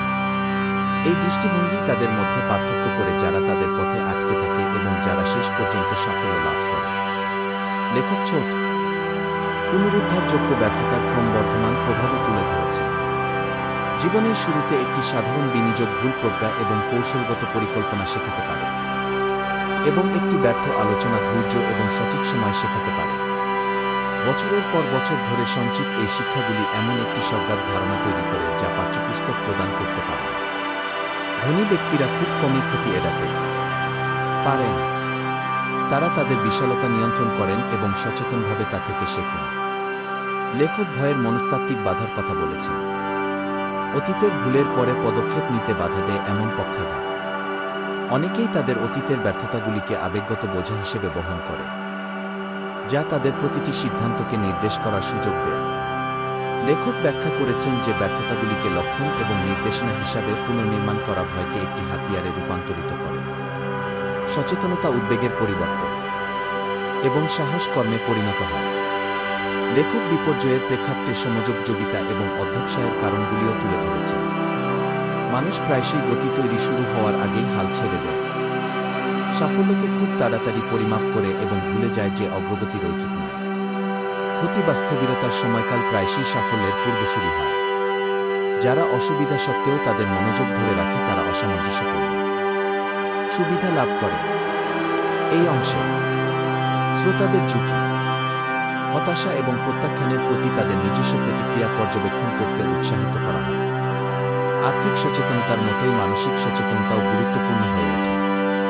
ব্যর্থতার সাথে কিভাবে মোকাবিলা করতে হয় তা আয়ত্ত করার মাধ্যমে একজন ব্যক্তি ভবিষ্যতের সিদ্ধান্তের উপর নিয়ন্ত্রণ অর্জন করে।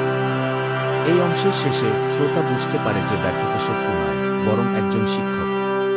প্রতিটি ভুল একটি শিক্ষা রাখে, প্রতিটি বিপর্যয়ের প্রমাণ দেয় এবং প্রতিটি চ্যালেঞ্জ একটি লুকানো সুবিধা প্রদান করে। লেখক শ্রোতাদের কাছে একটি শক্তিশালী অন্তর্দৃষ্টি রেখে গেছেন, যারা ভয় নয়, কৌতূহল দিয়ে ব্যর্থতা কাটিয়ে উঠতে শেখে। তারা শেষ পর্যন্ত বাধাগুলিকে এগিয়ে যাওয়ার পদক্ষেপে এবং ব্যর্থতাগুলিকে মাইলফলকে পরিণত করে। কারণ উন্নতি পরিমাপ করা হয় তুমি কতবার পড়ে গেছ তার উপর নির্ভর করে না, বরং তুমি কতবার বোধগম্যতার সাথে উঠেছ তার উপর নির্ভর করে। পর্ব 17 লুকানো সুবিধা। ভিন্নভাবে চিন্তা করা। এই অংশে লেখক একটি নীরব, প্রায় অদৃশ্য বিষয় অনুসন্ধান করেছেন যা ধনীদের অন্যদের থেকে আলাদা করে ভিন্নভাবে চিন্তা করার ক্ষমতা। তিনি ব্যাখ্যা করেছেন যে প্রকৃত আর্থিক সুবিধা খুব কমই আসে কঠোর পরিশ্রম করে বা প্রচলিত জ্ঞান অনুসরণ করে, বরং এটি আসে নিদর্শন দেখা, অপরিচিত প্রশ্ন জিজ্ঞাসা করা এবং তথ্য ব্যাখ্যা করার মাধ্যমে, যা বেশিরভাগ মানুষ উপেক্ষা করে। এই লুকানো সুবিধা কুসূক্ষ্ম, তবুও এটি অর্থের চেয়েও বেশি শক্তিশালীভাবে জমা হয়। লেখক শুরু করেন শ্রোতাদেরকে অধিকাংশ মানুষ কিভাবে সুযোগের দিকে এগিয়ে যায় তা বিবেচনা করার আমন্ত্রণ জানিয়ে। তারা প্রচলিত প্রবণতা, সহকর্মীদের পরামর্শ অথবা ব্যাপকভাবে গৃহীত কৌশলের উপর নির্ভর করে। তারা জনপ্রিয় জিনিসগুলিতে বিনিয়োগ করে, ফ্যাশনেবল জিনিস কিনে এবং জনসাধারণের জন্য তৈরি পরামর্শ অনুসরণ করে। এই পদ্ধতি খুব কমই ব্যতিক্রমী ফলাফল দেয়। তবে যারা অসাধারণ সাফল্য অর্জন করে তারা সম্পূর্ণ ভিন্ন স্তরে কাজ করে। তারা লক্ষ্য করে যে অন্যরা কি উপেক্ষা করে। তিনি ব্যাখ্যা করেন যে ভিন্নভাবে চিন্তা করার জন্য স্বাধীনতা এবং নিজের পর্যবেক্ষণকে বিশ্বাস করার সাহস প্রয়োজন, এমনকি যদি তা প্রচলিত মতামতের সাথে সাংঘর্ষিকও হয়। ধনী ব্যক্তিরা প্রায়শই আগে থেকেই পদক্ষেপ নেন, কারণ তারা ভবিষ্যতের ভবিষ্যদ্বাণী করেন না, বরং কারণ তারা বর্তমানকে ভিন্ন দৃষ্টিকোণ থেকে দেখেন। তারা ত্রুটি, লুকানো মূল্য এবং চ্যালেঞ্জের ছদ্মবেশে সুযোগগুলি লক্ষ্য করেন। লেখক এমন ব্যক্তিদের প্রাণবন্ত উদাহরণ দিয়েছেন যারা অন্যরা যা উপেক্ষা করেছিল তা দেখেছিলেন। একজন বিনিয়োগকারী স্পষ্ট হওয়ার আগেই ভোক্তাদের অভ্যাসের পরিবর্তন লক্ষ্য করেছিলেন। আরেকজন উদ্যোক্তা সরবরাহ শৃঙ্খলে এমন একটি ত্রুটি লক্ষ্য করেছিলেন যা অন্যরা স্বাভাবিক বলে মনে করেছিলেন। এই অন্তর্দৃষ্টিগুলির জন্য ব্যতিক্রমী প্রতিভার প্রয়োজন ছিল না, বরং কেবল প্রশ্ন করার, পর্যবেক্ষণ করার এবং অন্যরা যে বিন্দুগুলি মিস করেছিল তা সংযুক্ত করার অভ্যাসের প্রয়োজন ছিল। তিনি জোর দিয়ে বলেন যে ভিন্নমত পোষণ করা নিজের স্বার্থে অহংকার বা বিরোধিতা নয়, বরং গভীরতা, কৌতূহল এবং পর্যবেক্ষণ থেকে উদ্ভূত হয়। সত্যিকারের ভিন্নমত পোষণ করা কেবল সতর্কতার সাথে বিশ্লেষণ এবং গভীর বোধগম্যতার পরেই সম্ভব। কেবল জনমতের বিরোধিতা করার জন্য কাজ করা বেপরোয়া। অন্যদিকে অদৃশ্য নিদর্শনগুলির উপর ভিত্তি করে কাজ করা বুদ্ধিমানের কাজ এবং ইচ্ছাকৃত। লেখক আরও ব্যাখ্যা করেছেন যে মানসিকতা কিভাবে উপলব্ধি গঠন করে। ভয় এবং সামঞ্জস্যতা দৃষ্টিভঙ্গিকে সংকুচিত করে, অন্যদিকে মুক্তমনাতা দৃষ্টিভঙ্গিকে প্রশস্ত করে। যারা কৌতূহল, নম্রতা এবং প্রতিফলন গড়ে তোলে তারা স্বাভাবিকভাবেই এমন সুযোগগুলি দেখতে পায় যা অন্যরা মিস করে। পর্যবেক্ষণ একটি অভ্যাসে পরিণত হয় এবং অন্তর্দৃষ্টি একটি রুটিন। এই প্রবন্ধে আরেকটি গুরুত্বপূর্ণ বিষয় তুলে ধরা হয়েছে ধৈর্যের সাথে স্বাধীন চিন্তাভাবনার গুরুত্ব। অপ্রচলিত ধারণাগুলি প্রায়শই ফল ধরতে সময় নেয়। বেশিরভাগ মানুষ অকাল মৃত্যুতে এগুলি ত্যাগ করে, ভুল করে সাময়িক প্রতিরোধ বা ব্যর্থতার প্রতি উপলব্ধির অভাব। লেখক ব্যাখ্যা করেছেন যে ক্রমবর্ধমান লাভ অর্জনের জন্য অধ্যবসায় এবং অন্তর্দৃষ্টি একসাথে কাজ করতে হবে। লেখক দলবদ্ধ চিন্তাভাবনার বিপদের কথা বলেছেন, যা ব্যক্তিদের মূলধারার সাথে খাপ খাইয়ে নিতে সূক্ষ্মভাবে চাপ দেয়। সামাজিক অনুমোদন, প্রচলিত পরামর্শ এবং সাফল্যের বাহ্যিক সূচকগুলি প্রায়শই বিভ্রান্তিকর। যারা এই চাপগুলিকে প্রতিরোধ করে তারা বেপরোয়াভাবে না হয়ে তাদের দৃষ্টিভঙ্গি বজায় রাখে এবং অন্যরা কি উপেক্ষা করে সে সম্পর্কে সতর্ক থাকে। এই অংশে শ্রোতাকে সাবধানে পর্যবেক্ষণ অনুশীলন করতে উৎসাহিত করা হয়। দৈনন্দিন জীবনের ছোট ছোট ধরনগুলিতে মনোযোগ দিন। অনুমানকে প্রশ্ন করুন। ভাষা দৃশ্যের বাইরে ফলাফল বিশ্লেষণ করুন। সময়ের সাথে সাথে এই অভ্যাসগুলি উপলব্ধি বৃদ্ধি করবে এবং আপনার চারপাশে নির্বে জমে থাকা সুযোগগুলি প্রকাশ করবে। এই অংশের শেষে শ্রোতা বুঝতে পারেন যে অন্যরা যা করে তা করে সম্পদ খুব কমই তৈরি হয়, বরং ভিন্নভাবে চিন্তা করে, সাবধানে পর্যবেক্ষণ করে এবং অন্যরা যা মিস করে তার উপর ভিত্তি করে বুদ্ধিমানের সাথে কাজ করে। লেখক শ্রোতাদের কাছে একটি সূক্ষ্ম কিন্তু গভীর সত্য তুলে ধরেছেন। এমন একটি পৃথিবীতে যেখানে বেশিরভাগ মানুষ অন্ধভাবে অনুসরণ করে, অদৃশ্যকে লক্ষ্য করার ক্ষমতা এমন একটি ক্রমবর্ধমান সুবিধা হয়ে ওঠে যা অন্য কেউ তুলনা করতে পারে না। একবার এই দৃষ্টিভঙ্গি গ্রহণ করা হলে জীবন এমনভাবে উদ্ভাসিত হতে শুরু করে যা খুব কম লোকই লক্ষ্য করে এবং সম্পদ স্বাভাবিকভাবেই আবির্ভূত হতে শুরু করে। পর্ব 8 জ্ঞান থেকে ঐতিহ্য এই অংশে লেখক আলোচনাকে কেবল ব্যক্তিগত সম্পদ থেকে স্থায়ী প্রভাবের দিকে উন্নীত করেছেন। তিনি ব্যাখ্যা করেছেন যে আর্থিক সাক্ষরতা, সুশৃঙ্খল কাজ এবং স্বাধীন চিন্তাভাবনার ফল কেবল অর্থের দ্বারা পরিমাপ করা হয় না, বরং একটি মূল্যবান উত্তরাধিকার রেখে যাওয়ার ক্ষমতার দ্বারা পরিমাপ করা হয়, একটি স্থায়ী প্রভাব যা কেবল আপনার নিজের জীবনকেই নয়, অন্যদের জীবনকেও রূপ দেয়। তিনি জোর দিয়ে বলেন যে প্রকৃত সম্পদ তখনই বহুগুণ বৃদ্ধি পায় যখন এটি ব্যক্তিকে ছাড়িয়ে যায়। লেখক শুরু করেন ব্যাখ্যা করে যে বেশিরভাগ মানুষ এমনভাবে জীবনযাপন করে যেন জীবন একটি ধারাবাহিক গল্প। তারা উপার্জন করে, ব্যয় করে, অবসর নেয় এবং তারপর চলে যায়। অন্যদিকে ধনীরা জীবনকে পরস্পর সংযুক্ত অধ্যায়ের একটি সিরিজ হিসেবে দেখেন, যার প্রতিটি পূর্ববর্তী অধ্যায়ের উপর ভিত্তি করে তৈরি। জ্ঞান সংরক্ষণ করা হয়, ব্যবস্থা বজায় রাখা হয়, মূল্যবোধ স্থানান্তরিত হয় এবং আজকের কর্মকাণ্ড ভবিষ্যৎ প্রজন্মকে প্রভাবিত করে। তিনি পরামর্শদাতা এবং শিক্ষার গুরুত্বের উপর জোর দিয়ে ব্যাখ্যা করেন যে সঞ্চিত জ্ঞান নষ্ট হয়, ধারণা ভাগাভাগি, সুশৃঙ্খল অভ্যাসের মডেলিং এবং অন্যদের পথ দেখানোর একটি ক্রমবর্ধমান প্রভাব রয়েছে যা যেকোনো বিনিয়োগকে ছাড়িয়ে যায়। সম্পদ শিক্ষা, ক্ষমতায়ন এবং অনুপ্রেরণার একটি হাতিয়ার হয়ে ওঠে। যারা কেবল সঞ্চয়ের উপর মনোযোগ দেয় তারা অস্থায়ী আরাম ছাড়া আর কিছুই না রেখে ঝুঁকি নেয়। অন্যদিকে যারা উত্তরাধিকারের উপর মনোযোগ দেয় তারা স্থায়ী প্রভাব তৈরি করে। লেখক উত্তরাধিকারের আবেগগত দিকটিও তুলে ধরেছেন।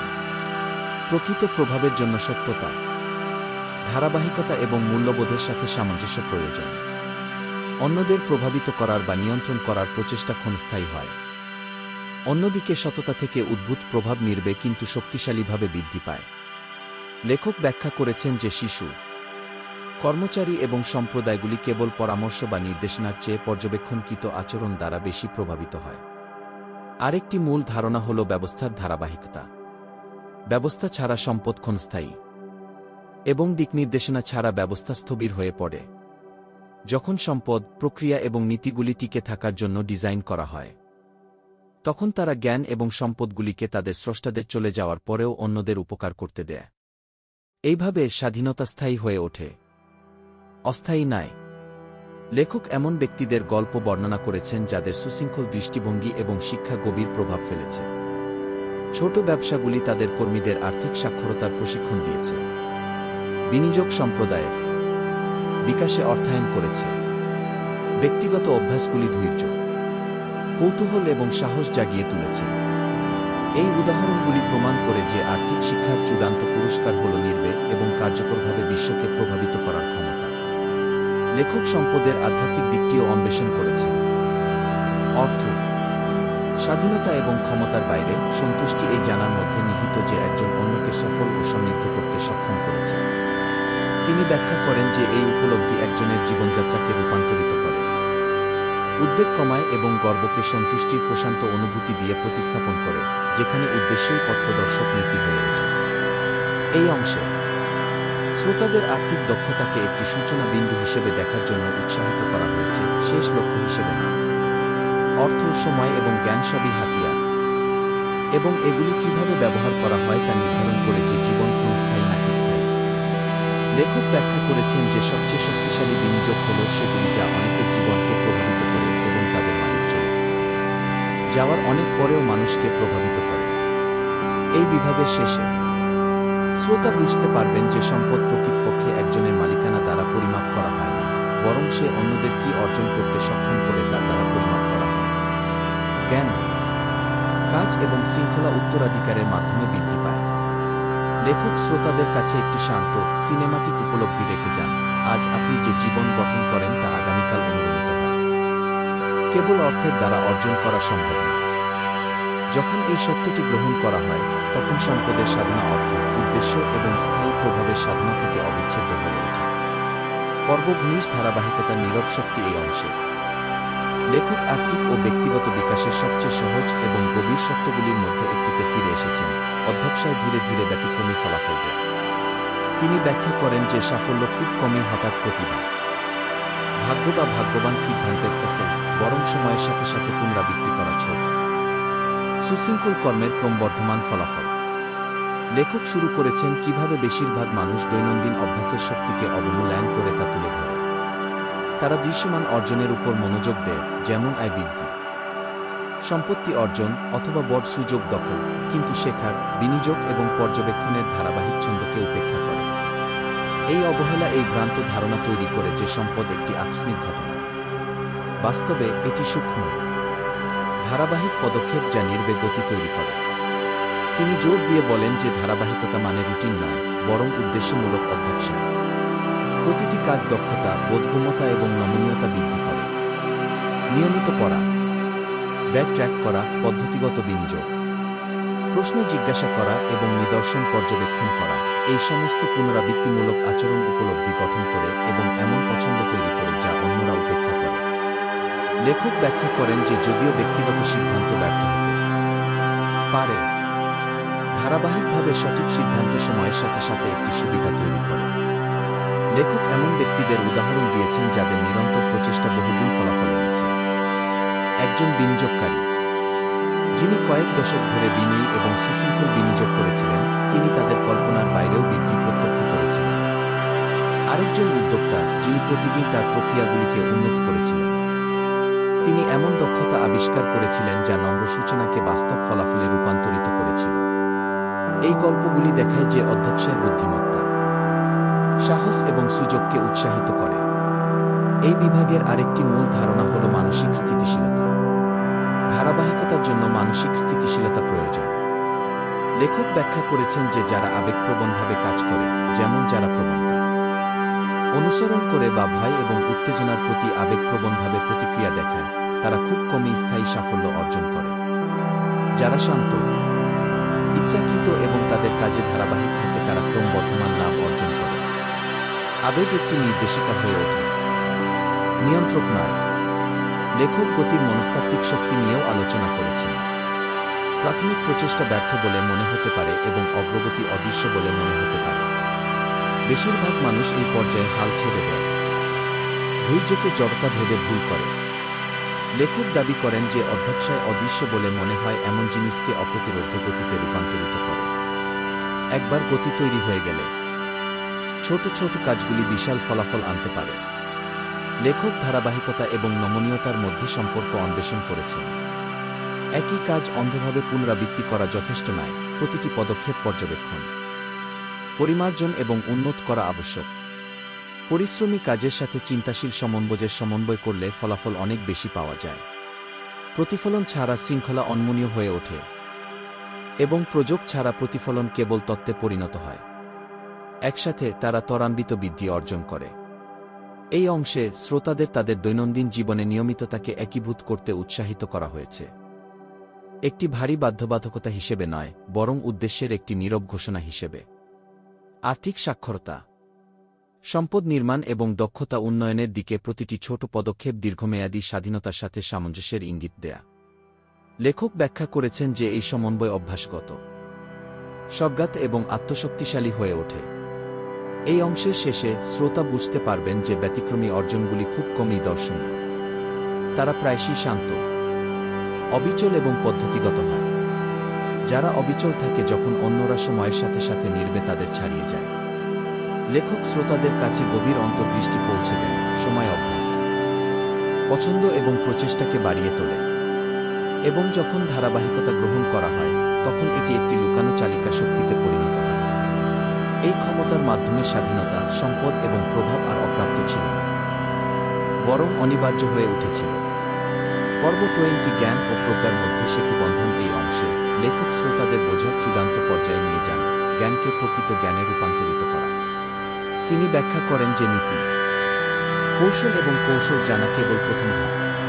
প্রকৃত শক্তি নিহিত রয়েছে বিচার, উপলব্ধি এবং সিদ্ধান্ত গ্রহণের সাথে যা শেখা হয়েছে তা একীভূত করার মধ্যে, যাতে অনুপ্রেরণা অনিশ্চিত পরিস্থিতিতেও সুষ্ঠুভাবে প্রবাহিত হয়। লেখক জ্ঞান এবং প্রজ্ঞার মধ্যে পার্থক্য তুলে ধরে শুরু করেছেন। জ্ঞান হল তথ্য সংরক্ষণ করা, আর প্রজ্ঞা হল তথ্য যা সচেতনভাবে এবং চিন্তাভাবনার সাথে প্রয়োগ করা হয়। জ্ঞান অনুলিপি করা, শেখানো বা মুখস্থ করা যেতে পারে, যেখানে প্রজ্ঞা কেবল অভিজ্ঞতা, প্রতিফলন এবং ইচ্ছাকৃত কর্মের মাধ্যমেই উদ্ভূত হয়। লেখক ব্যাখ্যা করেছেন যে ধনী ব্যক্তিরা ক্রমাগত জ্ঞানকে প্রজ্ঞায় রূপান্তরিত করে, তাদের সুযোগ দেখতে, ঝুঁকি পরিচালনা করতে এবং আত্মবিশ্বাসের সাথে কাজ করতে সক্ষম করে। তিনি জোর দিয়ে বলেন যে প্রজ্ঞার জন্য প্রাসঙ্গিক বোধগম্যতা প্রয়োজন। এক পরিস্থিতিতে শেখা আর্থিক শিক্ষা অন্য পরিস্থিতিতে খাপ খাইয়ে নিতে হতে পারে। লেখক ব্যাখ্যা করেছেন যে প্রসঙ্গ ছাড়াই কঠোরভাবে নিয়ম প্রয়োগ করলে ব্যর্থতা দেখা দেয়। যারা সঠিক বিচার বুদ্ধি বিকাশ করে তারা সূক্ষ্মতা পড়তে, সময় চিনতে এবং ধরন বুঝতে শেখে। তারা স্বয়ংক্রিয়ভাবে নয়, সিদ্ধান্তমূলকভাবে কাজ করে। লেখক এমন ব্যক্তিদের উদাহরণ দিয়েছেন যারা তাদের ভুলগুলিকে মূল্যবান অন্তর্দৃষ্টিতে রূপান্তরিত করেছেন। একটি দুর্বল বিনিয়োগ ঝুঁকি মূল্যায়নের একটি শিক্ষা হয়ে ওঠে এবং একটি ব্যর্থ প্রকল্প কর্মক্ষম দক্ষতার জন্য একটি নীলনকশায় রূপান্তরিত হয়। প্রতিটি অভিজ্ঞতা প্রতিফলনের পরে বোঝাপড়াকে আরও গভীর করে। তিনি ব্যাখ্যা করেন যে জ্ঞান ক্রমবর্ধমান, এটি বাস্তবতার সাথে সচেতন এবং বারবার জড়িত থাকার মাধ্যমে নির্বে বৃদ্ধি পায়। আরেকটি মূল ধারণা হল আবেগগত বুদ্ধিমত্তা। লেখক ব্যাখ্যা করেছেন যে জ্ঞান আত্মসচেতনতা থেকে অবিচ্ছেদ্য। নিজের প্রবণতা, ভয় এবং পক্ষপাত বোঝার মাধ্যমে সিদ্ধান্ত গ্রহণ আরও ভালো হয়। যারা তাদের অভ্যন্তরীণ ধরনগুলিকে উপেক্ষা করে তারা বাহ্যিক ধরনগুলিকে উপেক্ষা করে। যারা আত্মপ্রতিফলন গড়ে তোলে তারা অস্পষ্টতাকে স্পষ্টতা রূপান্তরিত করে। লেখক সময়কে জ্ঞানের একটি গুরুত্বপূর্ণ উপাদান হিসেবেও আলোচনা করেছেন। যুক্তি দিয়েছেন যে খুব তাড়াতাড়ি বা খুব দেরিতে কাজ করলে প্রায়শই একই নেতিবাচক পরিণতি হয়। তিনি ব্যাখ্যা করেছেন যে জ্ঞান কখন পরিস্থিতির অনুকূল, কখন ধৈর্য প্রয়োজন এবং কখন পদক্ষেপ নেওয়া অপরিহার্য তা বোঝার ক্ষমতা তৈরি করে। এই বিচক্ষণতাই শেষ পর্যন্ত সাফল্যকে ব্যর্থতা থেকে আলাদা করে। লেখক বিভিন্ন ক্ষেত্রকে একীভূত করার গুরুত্বের উপর জোর দিয়েছেন। আর্থিক বুদ্ধিমত্তা, মানসিক শৃঙ্খলা, তীক্ষ্ণ পর্যবেক্ষণ এবং কৌশলগত চিন্তাভাবনা, এই সমস্ত উপাদান যা একসাথে কাজ করতে হবে। ব্যক্তিগত দক্ষতা সীমিত উপকারে, সমন্বিত প্রজ্ঞা ধনীদের শান্তভাবে এবং কার্যকরভাবে জটিলতা মোকাবেলা করতে সক্ষম করে। লেখক ব্যাখ্যা করেছেন যে এই সামঞ্জস্যই প্রকৃত দীর্ঘমেয়াদী প্রভাব অর্জন করে। এই অংশে শ্রোতাদের তাদের দৈনন্দিন অনুশীলনের উপর চিন্তা করার জন্য উৎসাহিত করা হয়। শেখা কেবল প্রযোগের মাধ্যমেই সম্পূর্ণ হয়। ভুল ব্যর্থতা নয়, বরং মূল্যবান শিক্ষা। ভয় কোনো বাধা নয়, বরং একটি লক্ষণ। পর্যবেক্ষণ নিষ্ক্রিয় নয়, বরং একটি প্রস্তুতি।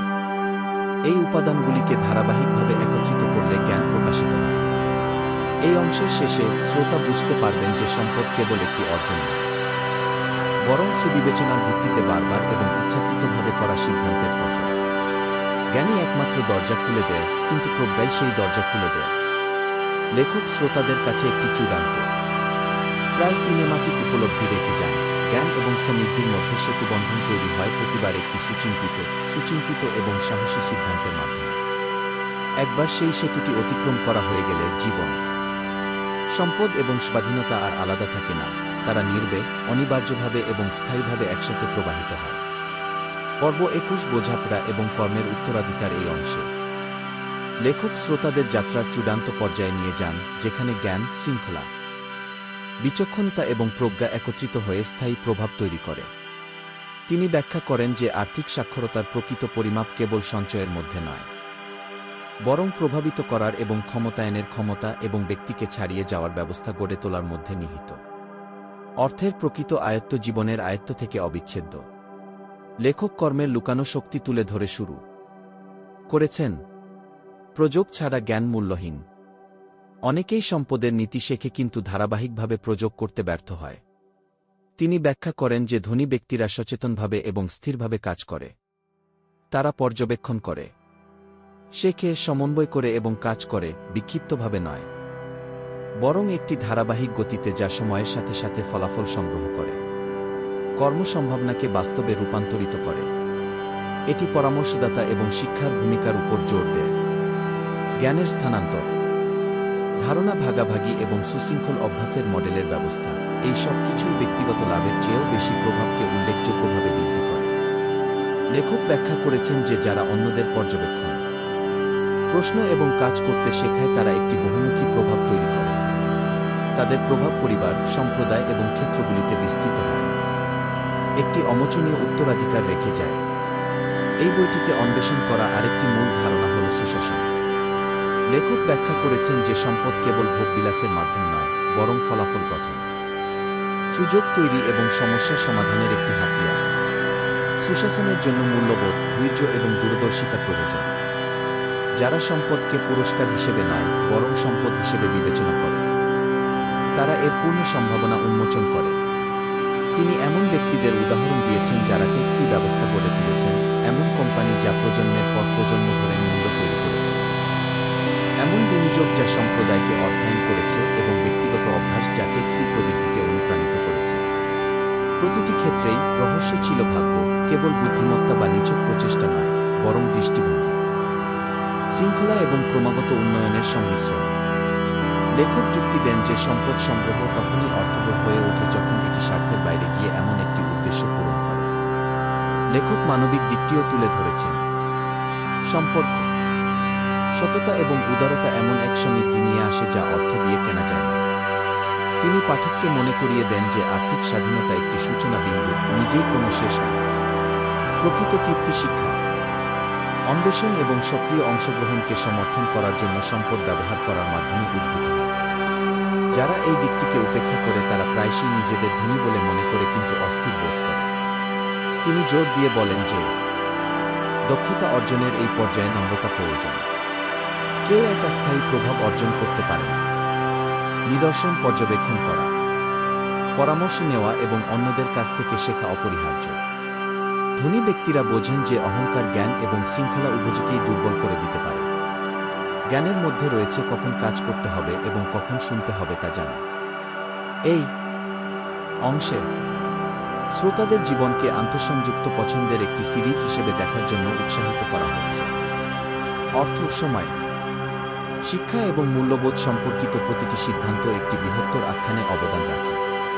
প্রতিটি পছন্দ হয় ব্যবস্থাকে শক্তিশালী করে বা দুর্বল করে, এবং প্রতিটি পছন্দ হয় একটি উত্তরাধিকার প্রতিষ্ঠা করে বা তা নষ্ট করে। লেখক ব্যাখ্যা করেছেন যে ইচ্ছাকৃত এবং ধারাবাহিক পদক্ষেপ হল নিয়ন্ত্রণ এবং স্বাধীনতার চূড়ান্ত পরিমাণ। এই অংশের শেষে শ্রোতা বুঝতে পারবেন যে আর্থিক সাক্ষরতা কেবল শুরু। জ্ঞানকে কর্মে, শৃঙ্খলাকে অভ্যাসে, পর্যবেক্ষণকে অন্তর্দৃষ্টিতে এবং সুযোগকে দীর্ঘস্থায়ী প্রভাবে রূপান্তরিত করার মধ্যেই আসল যাত্রা নিহিত। লেখক শ্রোতাদের সামনে একটি সিনেমাটিক সত্য তুলে ধরেন, স্থায়ী সম্পদ হল সেই সম্পদ যা শিক্ষা দেয়। ক্ষমতায়িত করে এবং নির্ভয়ে প্রজন্মান্তরে বৃদ্ধি পায়। যখন এই সত্যটি গ্রহণ করা হয়, তখন জীবন আর পছন্দ এবং সুযোগের একটি সিরিজ থাকে না, এটি প্রভাব, উদ্দেশ্য এবং স্বাধীনতার একটি ইচ্ছাকৃত সমন্বয়ে পরিণত হয়। পার্ট 22 ব্যক্তিত্বের নীরব সঞ্চয়ন। এই অংশে লেখক শ্রোতাদের মনোযোগ সম্পদের সবচেয়ে গভীর এবং স্থায়ী রূপ চরিত্রের দিকে নির্দেশ করেছেন। তিনি ব্যাখ্যা করেন যে সমস্ত আর্থিক কৌশল, ব্যবস্থা এবং দৃষ্টিভঙ্গি শেষ পর্যন্ত ব্যক্তিগত সততা, স্থিতিস্থাপকতা এবং ধারাবাহিকতার শক্তির উপর নির্ভর করে। অর্থ অর্জন বা হারাতে পারে, এবং সুযোগগুলি উপস্থিত হতে পারে বা অদৃশ্য হয়ে যেতে পারে। কিন্তু সময়ের সাথে সাথে চরিত্র